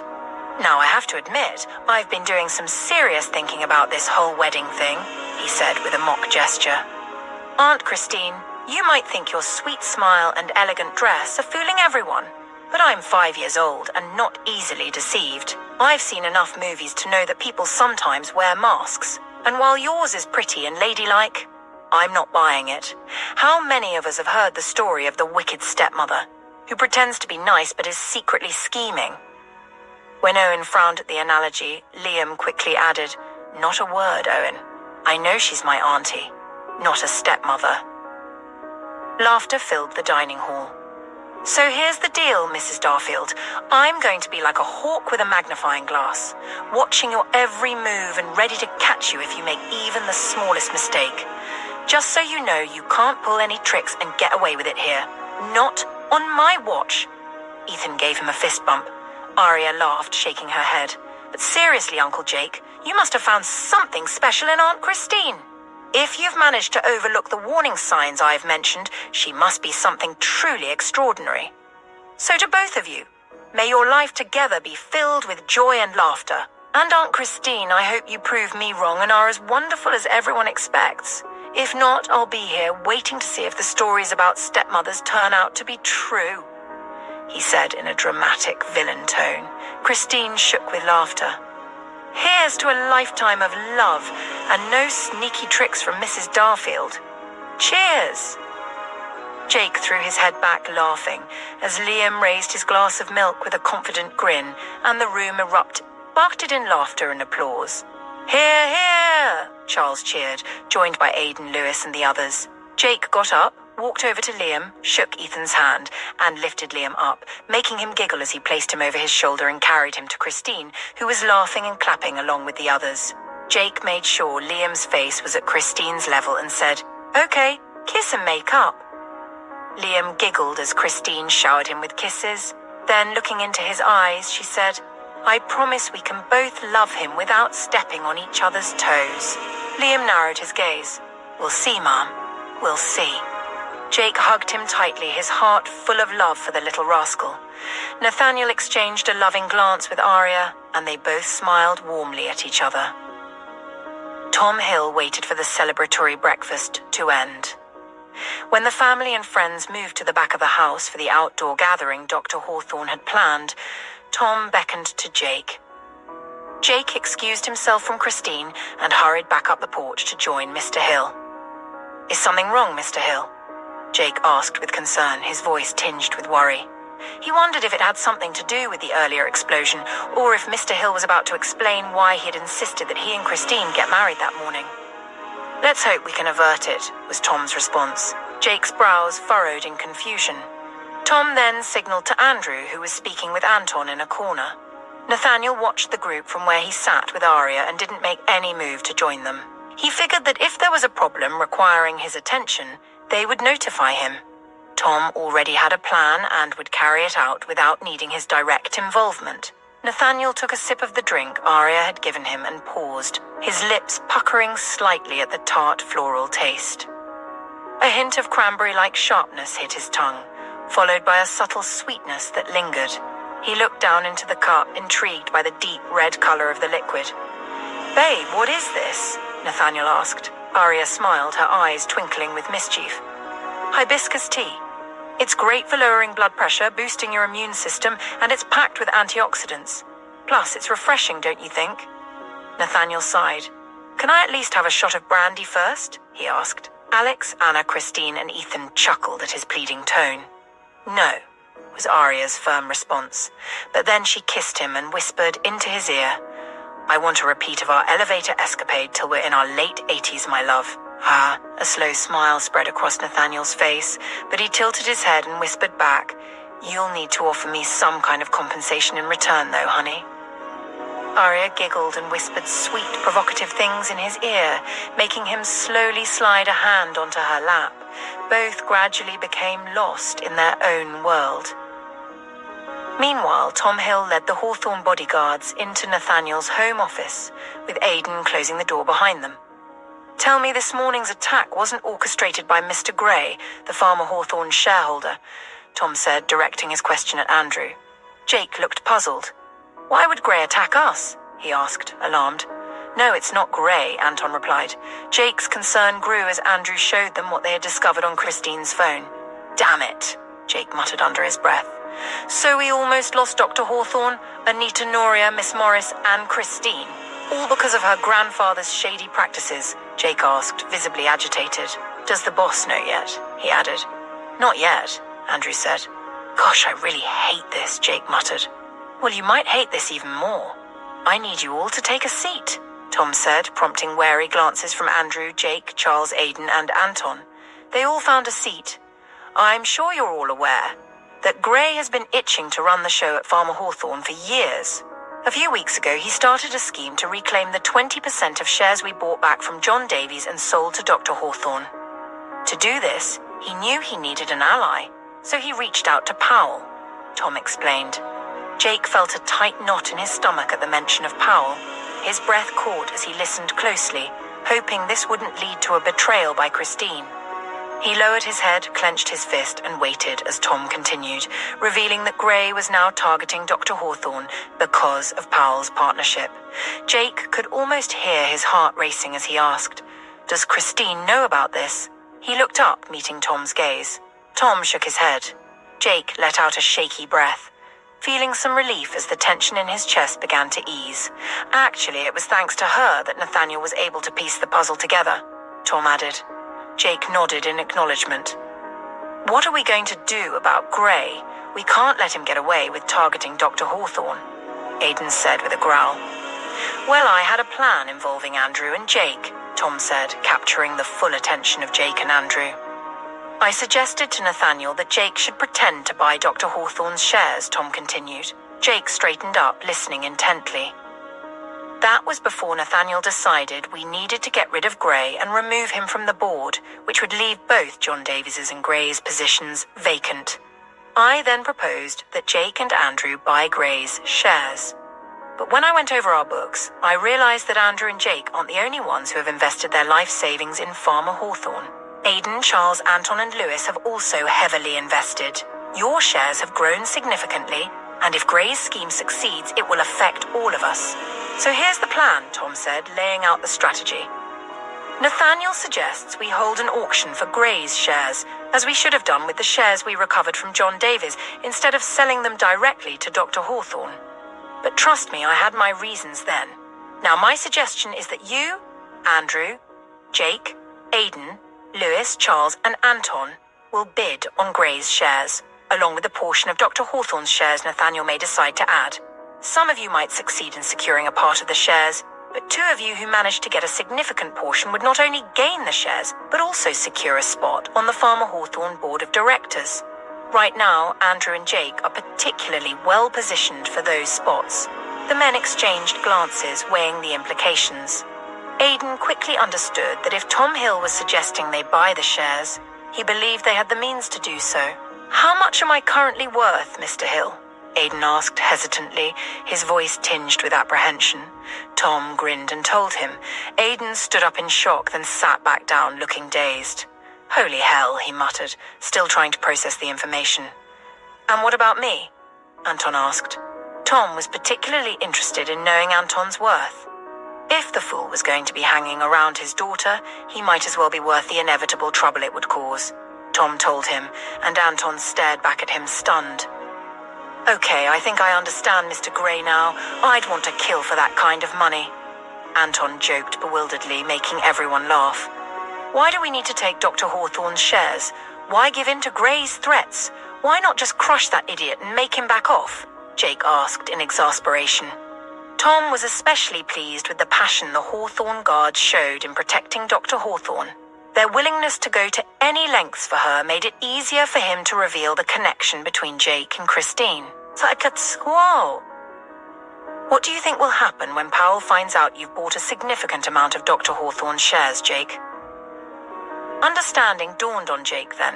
He realized why Tom Hill had insisted on him marrying Christine Powell so quickly.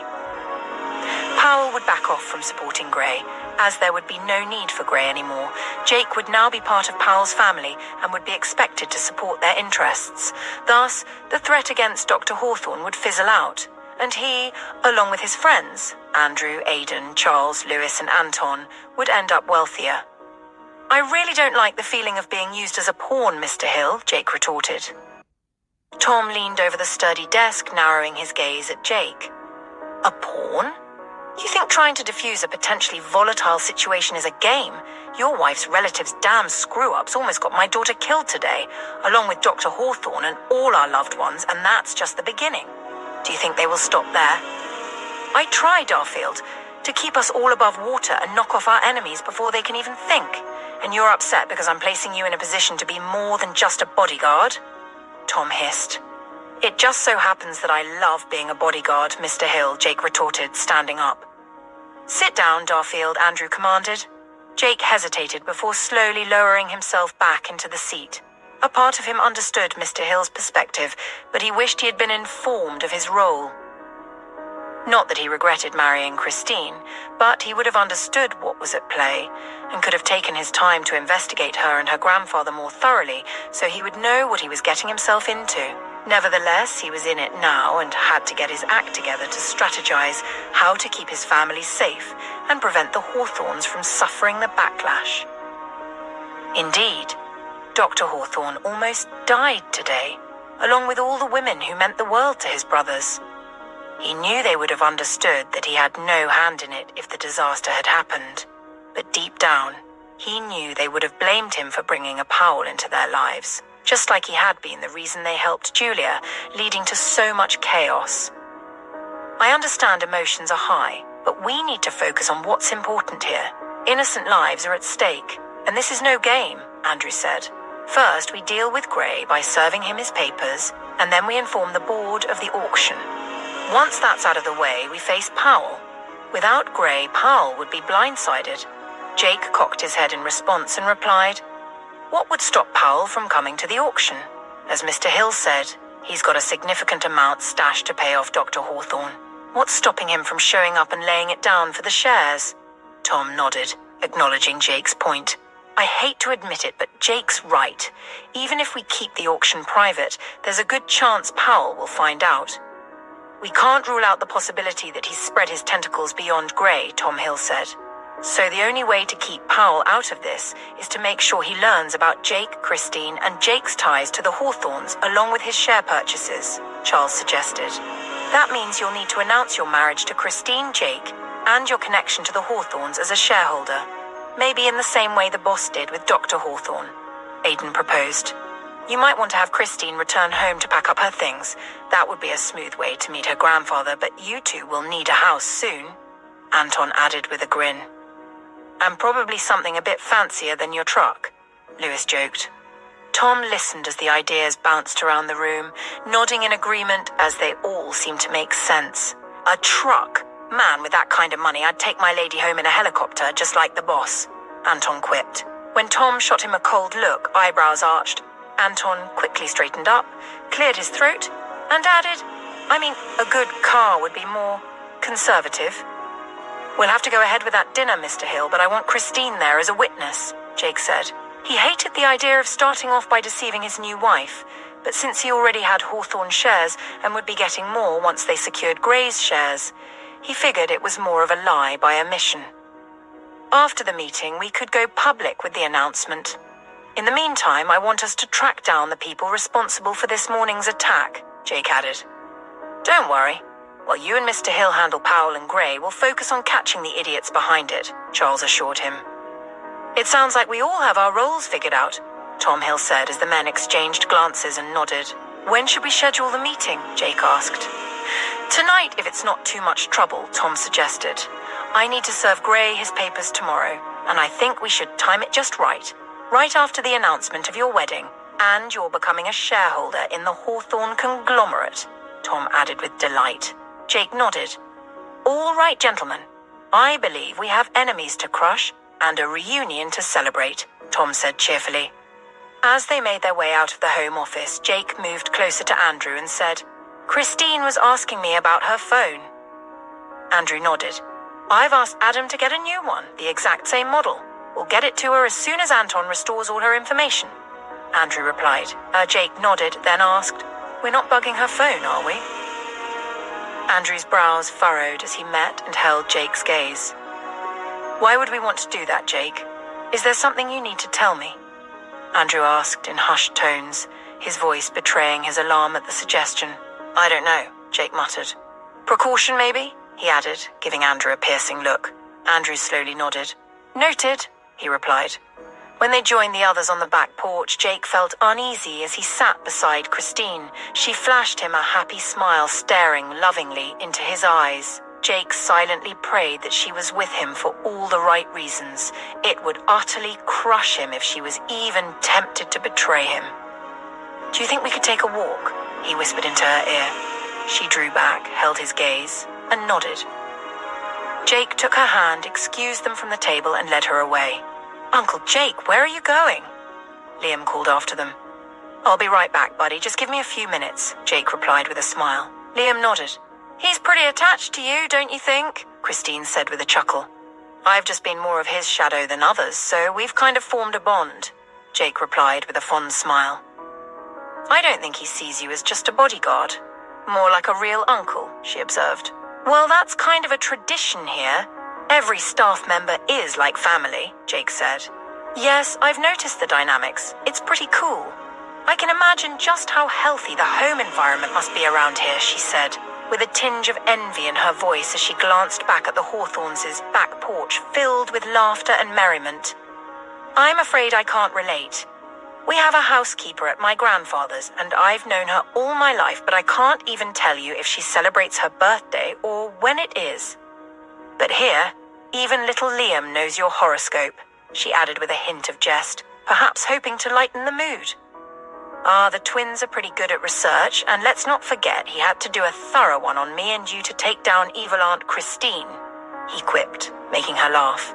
Seeing it as a perfect opening for his mission, he added, "I agree, the Hawthornes are unique.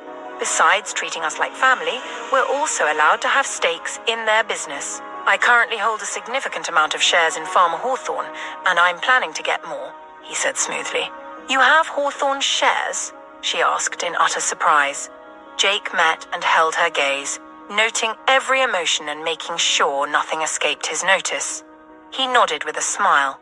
"Nate guards his shares like a bulldog, and you're telling me he let you buy into them?" she asked, incredulous. Jake nodded, opting not to mention that he wasn't the only one. "I'm honestly shocked. He wouldn't even let me buy in," she said, her tone tinged with annoyance. "Do you even know how much the shareholders earn annually?" she added before scowling. "Of course you do. You're one of them." Jake chuckled, maintaining his act. "And you're planning to buy more?" she continued. "Yeah, that's what the meeting with Mr. Hill was about. Apparently one of the shareholders violated a policy, and the company is planning to auction off his shares. Mr. Hill wanted to know if I was interested, and I said yes." He lied effortlessly. Christine stared at him in shock. "You have the kind of money to buy shares at that level?" Christine asked, astonished. Jake nodded. She sighed, then let out an awkward chuckle. "I don't know why I'm surprised. That dress you bought me last time should have been a clue." "You're a freaking billionaire," she mused aloud. "Why Mrs. Darfield is being a modest billionaire a deal breaker now?" Jake joked, pulling her closer and wrapping his arm around her shoulders. He kissed her on the forehead. Christine snuggled into his side with a smile. "Oh, you have no idea the victory you've given me, husband dearest. I'd love to introduce you to my grandfather," she said. "Great, I'm glad to hear it. We definitely need to take some time off for our honeymoon," he said, watching her smile grow. "And before we leave, I'd like to meet your grandfather. But I also need to meet with Mr. Hill tonight to sign some papers for the new shares. He's also inviting us to dinner at a fancy restaurant," Jake explained. "Why not just have you sign the papers here?" Christine asked, her curiosity piqued. "My thoughts exactly, but I think it's for some press release or something. It's probably just about setting the stage. Who knows how these business people think?" he said. Christine chuckled. "Don't worry, my reclusive brooding husband, I've got your back," she teased. "I don't brood," he replied, adopting a deliberately intense expression. His brow furrowed deeply, eyes narrowing with a dramatic dark gaze that suggested deep, unspoken thoughts. Christine laughed and stood on her toes to kiss him. "Don't worry, I love you anyway," she quipped. He smiled at her, feeling a pang of guilt for misleading her. "I love you too, babe," he rasped. Christine froze and Jake wondered at her reaction for a moment. Then it hit him. It was the first time he had truly said those words and meant them. He lowered his head to meet hers and kissed her. "I love you," he repeated softly against her lips. Christine trembled in his embrace. With the stage now set for what was to come, they returned to rejoin the family. Jake beckoned to Liam and Owen, and the two boys quickly left their parents' sides to meet up with him and Christine. Jake crouched down to their eye level and whispered, "I need your help with something. Do you think you can help?" The twins exchanged a glance and nodded without hesitation, not even needing to ask what it was first. "Aunt Christine comes from a wealthy family," Jake began. That's a bit of an exaggeration considering who you're talking to," Christine interrupted. Jake ignored her and continued, "I need to impress her family and show that I can provide her with the kind of luxurious lifestyle she's used to as a princess." "Princess?" Christine scoffed. "So I need your help finding an apartment nearby, a suitable car, and a new wardrobe," Jake finished. Owen let out a resigned sigh while Jake fought back a laugh. Liam scrutinized him thoughtfully. "You do remember they're only 5 years old, right?" Christine whispered to Jake. He continued to ignore her. "All right, follow me, Aunt Christine," Liam said, taking her hand. "How wealthy is your family, so we know how high we need to aim to show that you're below our Uncle Jake?" Liam asked. Christine gasped in surprise. "What?" she exclaimed. Jake started to chuckle, prompting Christine to raise an eyebrow at him in disapproval. "No need to ask her," Owen said, quickly typing something into his phone and showing Liam the result. Liam broke out in an infectious giggle. "Ahaha, peasant," he said. "Excuse you?" Christine exclaimed, clearly offended. Jake threw his head back and laughed. Tom Hill joined the family, settling into the space between Ethan and Nathaniel to inform them that everything was set in motion. Andrew also came to stand behind Nathaniel, leaning over to rest his arms on the headrest as he informed him that the search for the culprits responsible for that morning's explosion was underway. "I feel like I'm intruding," Arya quipped, attempting to move away from resting her back against Nathaniel. However, he immediately adjusted his sitting position so she could rest her head on his lap. He helped her settle on her side facing him, tangling his fingers in her rich tendrils. He then lowered his eyes to meet hers briefly, his gaze dark and intense, silently instructing her to stay put. Tom and Andrew chuckled. Arya rolled her eyes at him and snuggled into his lap, welcoming the enveloping scent of his masculine cologne. Nathaniel drew in a sharp breath when she rubbed her face against his stomach. His heart raced, and his body responded with fervor. He heard her emit a low, contented sigh and knew she was aware of the effect she was having on him. "When is the dinner?" he rasped, needing distraction. 6 p.m. at Le Gourmet Étoile on Park Avenue, Tom Hill replied. Nathaniel nodded and said, "Please, let's make sure we don't get ambushed like this morning, Andrew." Andrew nodded. "Yes, boss," he replied. "I take it you will leave from there to serve Gray his papers?" Nathaniel asked, glancing at Tom as he felt Arya subtly pull the hem of his shirt from his waistband. He let out a shaky breath when he felt the tips of her fingers make contact with his skin. He reached for the blankets draped over the headrest, spreading them over Arya and deliberately covering her hands. "Yes, it's going to be an explosive morning tomorrow," Tom replied. "I think I'll go with Andrew to do it around 10 p.m., he added with glee. Andrew and Nathaniel chuckled. "You are quite a unique man, Tom Hill," Nathaniel rasped, his voice deepening due to the sweet torture Arya was inflicting under the covers. "You could say I'm evil, Nate. I won't judge," Tom replied. Nathaniel shook his head, chuckling as he slowly stroked Arya's scalp, wishing they were alone. He then caught sight of Christine running after Liam, with Jake and Owen standing aside and laughing. "God, what has he done now?" Nathaniel groaned. Tom and Andrew burst out laughing. "He called Christine a peasant," Alex said, chuckling, along with Anna, Anita, Dawn, and Noria. "Ah, come on," Nathaniel said, grinning as he watched Liam run towards Ethan. "Uncle Ethan, save me," Liam cried, giggling. Ethan reached out to catch him before he even got close and promptly hid Liam. "I don't think you should be running about in your condition, Christine," Ethan said smoothly, while Liam, unrepentant, giggled louder behind him. As the three provided comic relief for the family, Nathaniel lowered his eyes to look at Arya, who now had her face pressed against his bare stomach. His hold on her hair tightened. Aidan watched as Noria took in the celebratory atmosphere around them, a smile playing on her lips. It brightened when Liam, chased by Christine, ran towards their seat before darting off to Ethan Blackwood. But that smile turned slightly wistful when her gaze fell on Nathaniel and Dr. Hawthorne.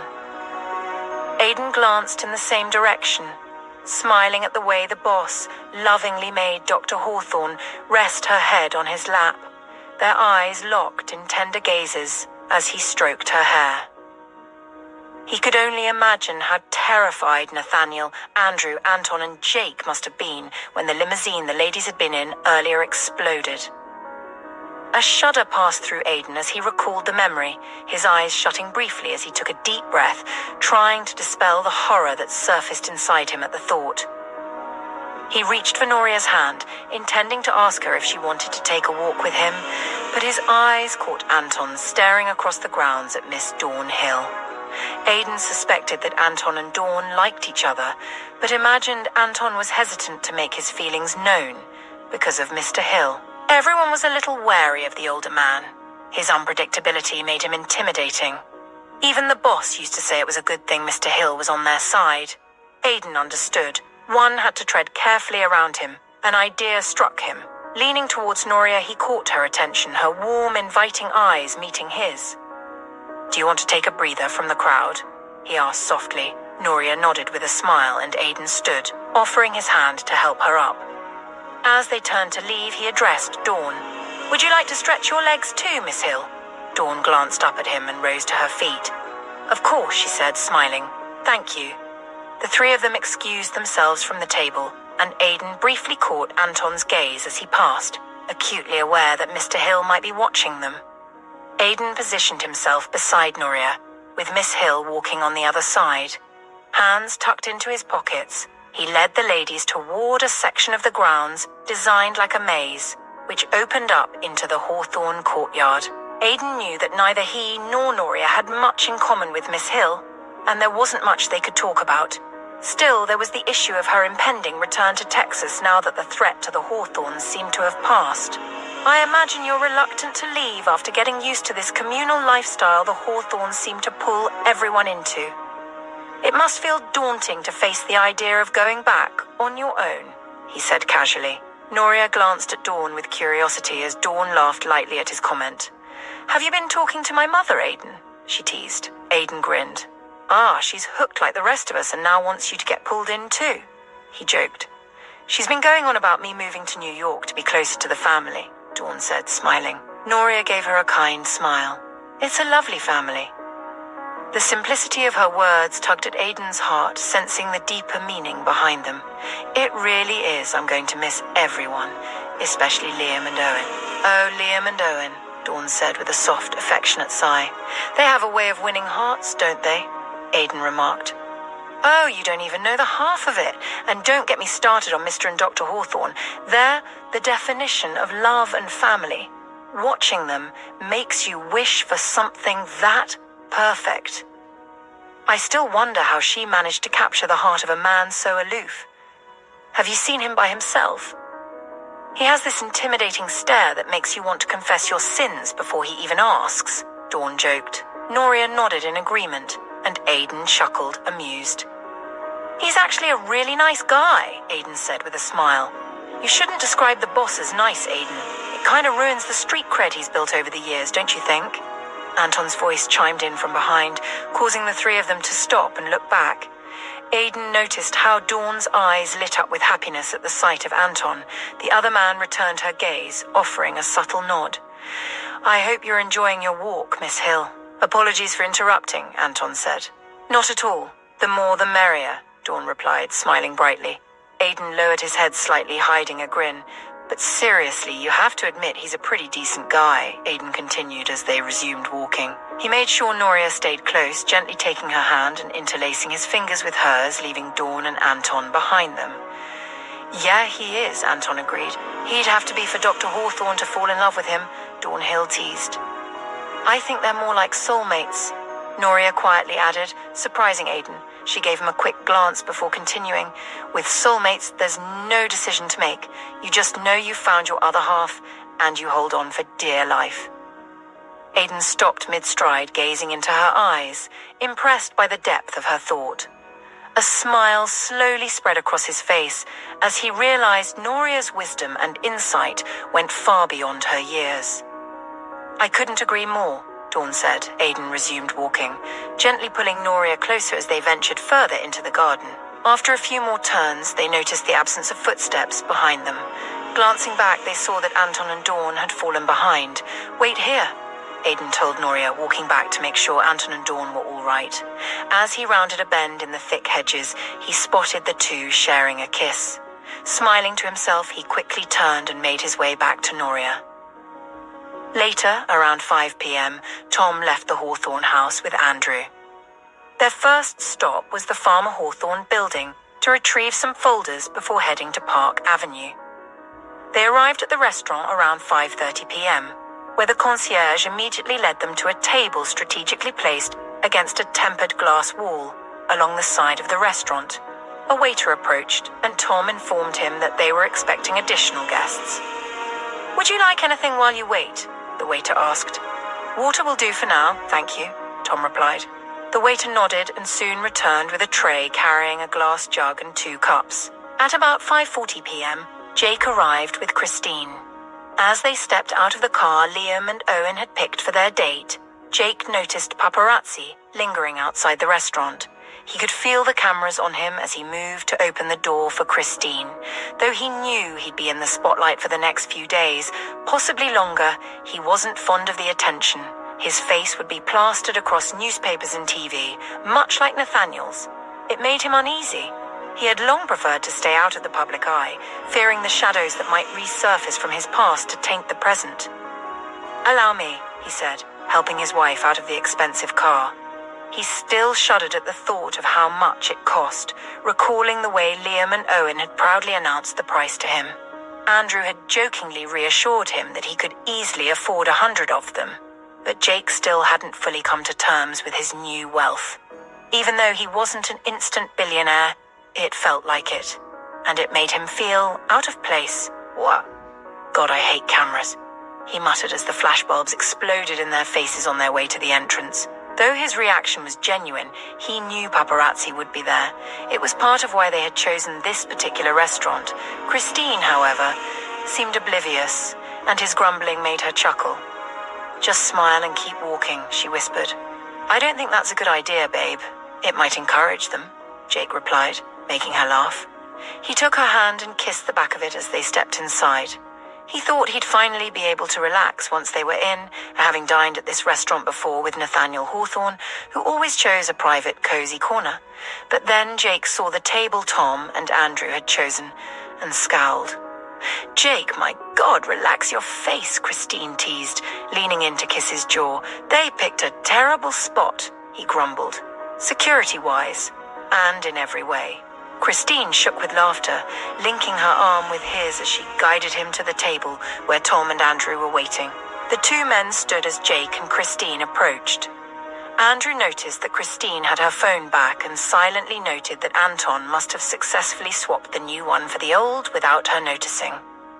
To any bystander, it wouldn't be obvious that the four of them had come from the same house, simply arriving in separate cars. The waiter quickly arrived with the menu, and soon the table was filled with food. As they worked their way through the meal, the camera flashes from outside continued. Afterward, Tom pulled out a thick folder bearing the Hawthorne name and handed it to Jake, along with a pen. Jake discreetly opened the folder on his side of the table, angling it so Christine couldn't see the contents. He quickly scribbled his signature and passed it back to Tom, who shook his hand and gestured for the waiter to return. "Please, let's have a bottle of Dom Perignon." "We have quite a lot to celebrate," Tom said, his voice brimming with satisfaction. Christine smiled at Jake, who took her hand and pressed a kiss to the back of it. Andrew raised his glass, took a sip of wine, and exchanged a silent look of approval with Jake. It was done. The three men enjoyed the bottle of champagne Tom had ordered. At one point, Jake lifted his glass and made a toast. "To new beginnings and profitable alliances," he said with a nod, raising his glass higher for emphasis. Though Jake pretended not to notice, he saw a reporter nearby furiously scribbling notes in his notepad. The reporter stood up abruptly and rushed out of the restaurant, no doubt eager to break the story. Tom and Andrew left the restaurant before Jake and Christine, heading directly to Gray's house on Fifth Avenue. The housekeeper opened the door, recognizing the familiar faces, and greeted them with a polite smile. "A message for Mr. Gray," Tom said with a respectful bow. "Please come in," the housekeeper invited. "No, it's rather late. We'll see Mr. Gray first thing in the morning." "Please ensure he receives this," Tom replied, handing over two thick folders and a sealed envelope. One folder contained the official notice of the revocation of Gray's shares, while the other outlined the policy in bold letters. The envelope held the check for the repurchase of the shares. The housekeeper accepted the parcel with a nod of acknowledgement. As Tom and Andrew turned to leave, a slow smile spread across Tom's face. Meanwhile, Jake and Christine remained at the restaurant until Jake received a notification. Checking his phone, he realized that their photos had already made the evening news. Their wedding and Jake Darfield's new position as a shareholder at Farmer Hawthorne were now public knowledge. "Are you ready to head back?" Jake asked, leaning in to nuzzle her neck. Christine smiled, about to answer, when her phone rang. Jake gently rubbed the back of her neck as she tensed upon seeing the caller ID. "It's my grandfather," she whispered. "Are you going to answer?" Jake teased with a smile. She chuckled nervously and gingerly picked up the call. "Good evening, Grandpa," she greeted. "It's about time you picked up your phone. Where have you been? I've been trying to reach you all day."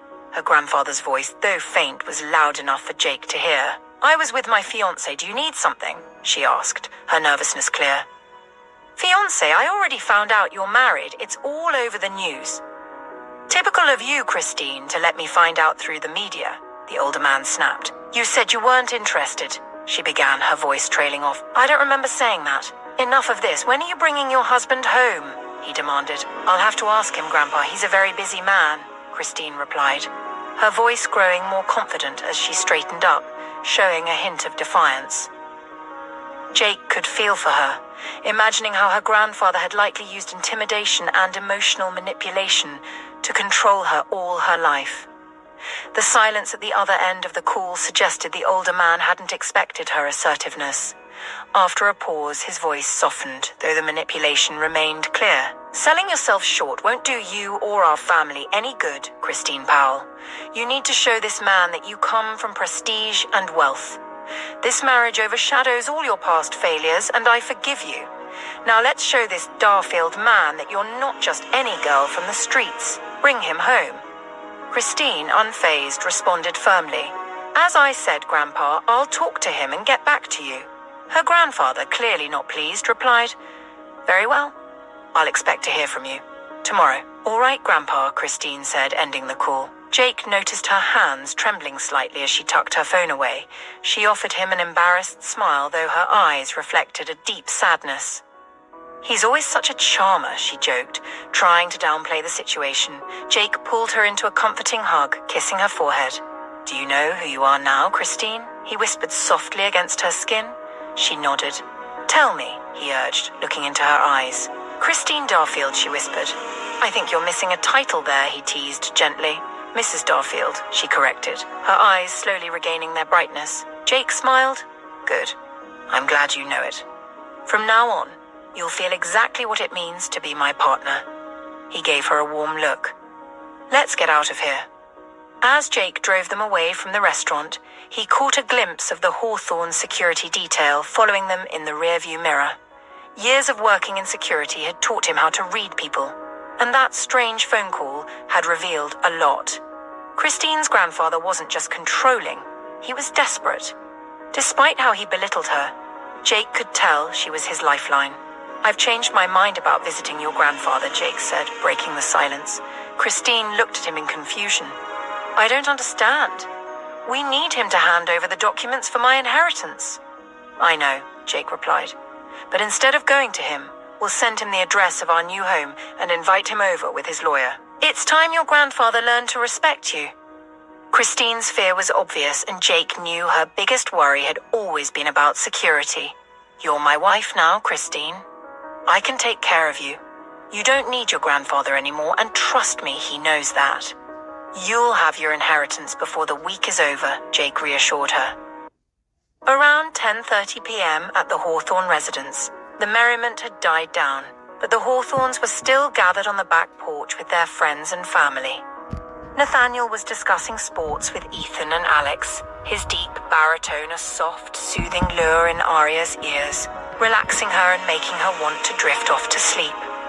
She longed to pull up his shirt and feel his bare skin against hers, but all she could manage was to rest her cheek against the taut muscles of his stomach. She wanted more, but they weren't alone. Sighing in resignation, she sat up, reaching for his wrist to check the time, making him pause mid-sentence. It was time for bed. "Ready for bed, babe?" Nathaniel rasped, as if he could read her mind. Aria nodded, fighting down a yawn. "I'm getting old," she quipped softly with a smile. Nathaniel chuckled, earning a playful smack on his chest. "You're just pregnant, honey," he said quickly, amused, making their friends laugh. "Much better," she teased. "I'll make a family man out of you yet." She held his gaze as she leaned in for a kiss. Just then, a sharp pain flared in her lower back, and she paused, her face only a hair's breadth away from his. She tried to brush it off, but Nathaniel noticed her subtle grimace. "Are you okay, babe?" he asked, his gaze piercing. She smiled and nodded in reassurance before pressing her lips to his. As she moved to get up from the chair, Nathaniel stood and scooped her into his arms. "Baby, what are you doing?" "I can walk," she protested. "I know," Nathaniel replied. Turning to Ethan and Alex, he said, "Excuse me, I'll be right back." Arya let out a sigh, knowing there was no talking Nathaniel out of his decision once he'd made up his mind. She called out to their boys, "Liam, Owen, time for bed, my knights, but Mum, Uncle Andrew, Uncle Jake, and Grandpa Hill haven't come back yet." "Maybe we need to send a search party," Liam protested as he trudged toward his parents. Owen hurried over to walk alongside his dad. "I'm sure they can manage to get home all by themselves, honey," Arya responded. Charles chuckled as he followed behind them. When Liam continued to walk as if his shoes suddenly weighed a ton, Lewis picked him up. Throwing him over his shoulder to join Charles, Liam crossed his arms over his chest, scowling, which made everyone laugh. Nathaniel carried Arya into their room upstairs while Charles and Lewis stopped at the doorway after ushering the twins inside. "Thank you, Uncle Charles, Uncle Lewis. Good night," the twins called out as they shut the door and hurried after their father. Nathaniel gently put Arya down by the bedside, making her sit as he knelt to take off her shoes. "Tell me what happened down there when you flinched," he prompted softly. Liam and Owen quickly removed their shoes, rushed through the adjoining door to place them on the shoe rack, and then hurried back to join their parents. "It's just my body reminding me it's almost time," Arya said, smiling as Nathaniel looked up from her shoes to meet her gaze. "The babies, they are?" he asked, his voice trailing off, his eyes conveying the rest of the question. Arya nodded, and she watched as a slow, happy smile spread across his face before his brows creased in a frown, his eyes gleaming with worry. "I'll be fine, baby," she quickly reassured him, and he nodded in acknowledgement.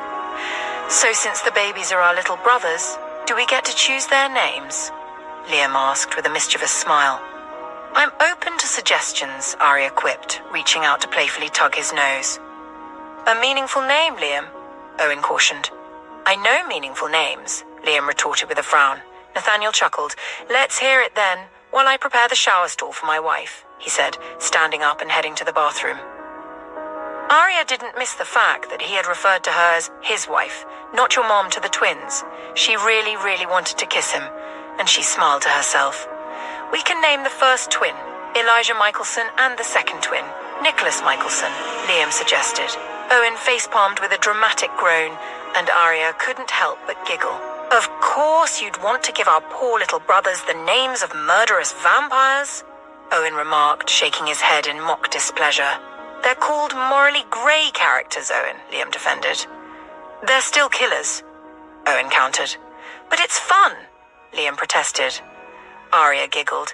"I don't know, I kind of agree with him. They were bad, but they made being bad look pretty cool." Arya chimed in. "You're his parent, Mum."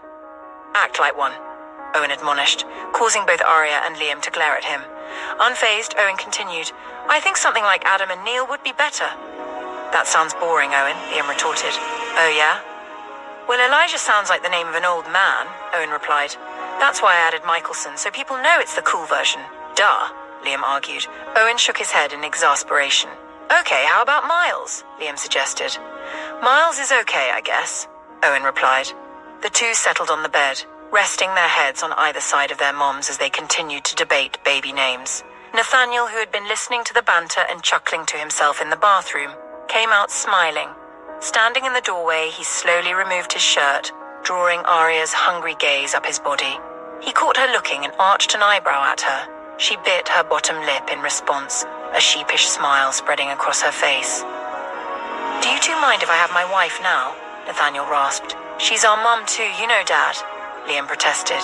Nathaniel playfully pushed him away from Arya, making Liam giggle as he ran off the bed and latched onto his dad's left leg. Owen and Arya laughed, enjoying the playfulness. "Oh, I've got you now, big guy," Liam said with determination, clinging to his dad's leg while Nathaniel helped Arya to her feet and guided her toward the bathroom. Liam still attached. "Dad, you've got to give me some leverage," Liam complained, as his antics didn't slow his father. Nathaniel chuckled, reached down and hoisted Liam up with one hand, letting him cling to his back. Grinning in victory, Liam wrapped his arms around Nathaniel's neck in a playful headlock. "Aha! I've got you now," he exclaimed in devilish delight. "Boys, behave," Arya directed at Nathaniel and Liam, her face etched with amusement. All the while, Owen was helping to arrange his mom's toiletries within reach, inside the shower stall. "Thanks, sweetheart," Arya said, ruffling Owen's curls. "Do you need anything else, Mummy?" Owen asked. "No, my knights. I think your dad has everything covered," she replied with a smile. She noted silently that Nathaniel had thoughtfully placed a protective mat inside the shower stall, along with a stool in case she preferred to sit. The shower was already running, and the glass enclosure was fogged up. "I want to help too," Liam declared, abandoning his mock wrestling match. He climbed down and hurried to grab a folded towel from the rack, bringing it over to the bathtub. "Thank you, honey," Arya said, smiling warmly. "All right. Let's give Mum some privacy now," Nathaniel said, guiding the boys out. "I'll be right back, love," he called over his shoulder to Arya, sharing a tender look with her as she nodded, smiling. Nathaniel led the boys to their room and helped them get through a quick shower. He picked out their pajamas and helped them dress, then watched as they brushed their teeth. Afterward, he granted them an hour of playtime, knowing that after such a long day they'd likely be asleep before he returned. "Remember, 1 hour and then it's bedtime," Nathaniel reminded them as he left the room. "Yes, Daddy, thanks, Daddy," the boys chimed together. Nathaniel walked through the adjoining door, locked the door behind him, and headed toward the bathroom. As he reached the threshold, he paused when he saw Arya standing in front of the mirror. She had his bathrobe draped over her shoulders, with nothing underneath, gently cradling her baby bump. Nathaniel quietly stepped inside, closed the door, and locked it behind him. He moved closer, standing behind her, and saw her face streaked with tears as her dark, emotional eyes met his in the reflection. "It could be any day now," she whispered, her voice filled with emotion. Nathaniel stepped closer, sliding his arms around her from behind to rest his hands on her baby bump, noting how her belly sat lower on her pelvis. Seeing his curious gaze, Arya said, "It's called lightening or dropping. It happens when the baby moves down into the pelvis in preparation for birth. That's why my belly looks lower. It means labor is near. It's a common sign the body is getting ready for delivery." Nathaniel nodded in acknowledgement, his hands gently caressing her belly, his heart swelling with a flood of emotions, joy, anxiety, and fear. Arya had always been the one everyone turned to for medical intervention, but now she was nearing the time when she would be vulnerable and in need of care herself. The thought made his heart constrict. Leaning into her, he nuzzled into the crook of her neck, holding her in a tight embrace. "It's going to be all right, baby," Arya said softly. She could sense his unease, though he tried to hide it. "Other than Dr. Sterling, are there any other doctors who can assist during the labor?" Nathaniel asked, trying to focus on the practical side instead of the rising fear inside him. "Anita and Dr. Sterling will be more than enough. Dr. Sterling's a great obstetrician, and Anita has years of experience with childbirth," Arya reassured him. "You don't think we should have any additional specialists present?" he asked, his voice muffled as he kept his face buried in her neck. "Look at me, Nathan," Arya urged gently. He slowly pulled back, meeting her gaze with his intense, stormy grey eyes. She ran her fingers through his hair, her touch soft and calming. "We're going to be fine," she reassured him. Turning in his arms, Arya cupped his face in her hands. Nathaniel lowered his head and she kissed him softly, silently conveying reassurance. "I've been wanting to do this all day," she whispered against his lips, eager to distract him from the worry in his eyes. Her heart fluttered when she saw him smile. "Do what exactly?" he asked, in a low, gravelly tone. "Let me show you," she murmured. Nathaniel's chest trembled with emotion, his gaze darkening as her hands moved to the waistband of his trousers. Meanwhile, Jake and Christine had just returned from their dinner date. Jake decided to take Christine to his apartment before heading back to the Hawthorne residence to thank everyone for their role in the wedding, check in on Andrew and Mr. Hill's mission, and inquire about any updates regarding the people responsible for the courthouse explosion. As they arrived at the Hawthorne Guards apartment complex, Jake parked the car and quickly moved to help Christine out. "You must be exhausted," he murmured, gently stroking her cheek before pulling her close, away from the car door as he shut it. "I think I'm too happy to feel tired just yet. Maybe after a few hours of sleep," she said with a soft laugh. Jake chuckled, and as their eyes met, he leaned in and kissed her. "I still can't believe you married me," Christine whispered against his lips. "I've got a few tricks to make sure it sticks," he whispered back with a smile deepening the kiss. When Christine moaned softly into his mouth, he pulled back, lifted her into his arms, and carried her towards the stairs. Christine cupped the back of his head, resting her face in the crook of his neck, with a contented sigh as he carried her up the flight of stairs. As they neared the top of the stairs, Jake caught sight of a couple in the garden below, just beside the building, sitting on a bench. Though it was dark, the garden lamp provided enough light for Jake to recognize the man. He was fairly certain it was Anton, and judging by the woman straddling his legs, the two seemed to have gotten quite carried away. Jake smirked, realizing that Anton either didn't care or had forgotten that anyone on the stairs would have a clear view of the garden. Once inside his apartment, Jake was surprised to find the place transformed into a romantic, honeymoon-like setting. Candles lined a pathway to the bedroom, casting a soft glow while red rose petals were scattered along the floor. The air was filled with a sweet, subtly intoxicating, exotic fragrance. "Oh, this is beautiful," Christine whispered, her voice laden with emotion, her eyes glistening with unshed tears.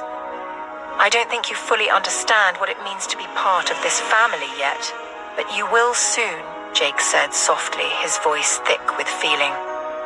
"I have been here for over 10 years, and I'm still in awe of how the Hawthornes make sure everyone feels like they belong here." Tears streamed down Christine's face as she nodded silently. Jake continued, his tone gentle but firm. "I know it might be hard for you to let your guard down, but trust me, most of us in this building have been through the worst nightmares you can imagine, and yet we think of this place as a sanctuary. That should tell you something. I just hope I'll be accepted too," Christine whispered, her voice trembling with emotion. Jake grinned warmly at her. Crossing the threshold, Jake gently laid her down on the bed, which smelled like a literal bed of roses. He began undressing her slowly, kissing her softly as he revealed each part of her body. When he reached her stomach, although she wasn't showing yet, he pressed a gentle kiss there, his thoughts consumed by the child growing inside her.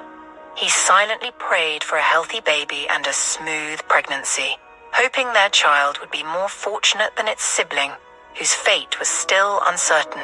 The weight of the thought brought a wave of emotion over him, making him wrap his arms around Christine, pressing his face against her stomach, holding her tightly. Oblivious to his inner turmoil, Christine tenderly ran her fingers through his hair, whispering his name in a soft, loving tone. Meanwhile, Tom Hill and Andrew arrived at the Hawthorne estate just before 11. Andrew was surprised to see people still lounging on the porch, but he understood when he saw Miss Jonas directing the kitchen staff to bring out some finger foods. At least the events of the morning hadn't dampened their spirits, he thought as his gaze settled on Anita, who stood up as he approached, and his heart swelled with love at her warm smile. "Welcome back, Mr. Hill," Anita greeted. "Miss Bella just went inside," she added as she walked past the older man. "Thank you, Miss Anita," Tom Hill replied with a polite nod. "What about Dawn? I don't see her anywhere." Anita scanned the people seated around and shrugged. "Maybe she's gone to bed," she suggested. Thanks," Tom responded as he headed inside. But before he got to the porch, Charles called him, making him pause his strides as the Hawthorne guard hurried to him. "Welcome, hot stuff," Anita said to Andrew, moving closer to drape her arms around his neck. He lifted her slightly so they were at eye level, and she cupped the back of his head, giving him a slow, lingering kiss. "Why do I get the feeling you were being vague about Ms. Hill's whereabouts?" Andrew asked, pulling back to peer into her eyes with a playful smile and an arched eyebrow. "I have no idea what you're talking about," Anita replied, with feigned seriousness. "I see. I hope you know he will be going straight to her room to check on her," Andrew said, hoping to provoke some reaction. Instead, she arched an eyebrow at him and said, "As he should, but let's not forget Dawn is a grown-ass woman." She betrayed no emotion. Andrew grinned with pride. "I'll make an agent out of you yet, future Mrs. McLeod," he quipped. She batted her eyelashes comically, making him chuckle. Meanwhile, after speaking with Charles, Tom Hill hurried up the stairs to the first floor, heading for the guest room. He hoped that, for Anton's sake, Dawn was in her bed, or he would. His thoughts trailed off into a threatening scowl. He couldn't quite decide what he would do to Anton just yet, but he was certain it would be something cruel and excruciating. It took him about 2 minutes to reach her door, his breathing labored from the effort. "Damn old age," he muttered quietly. Taking a deep breath and exhaling slowly to calm his nerves, he knocked and waited for a response. "Dawn, honey, it's Dad," he called out, and waited. He wasn't sure how long he stood there with his blood pressure rising and anger mounting, but after a while, he decided he had waited long enough. He twisted the doorknob and opened the door to peer into the dimly lit room.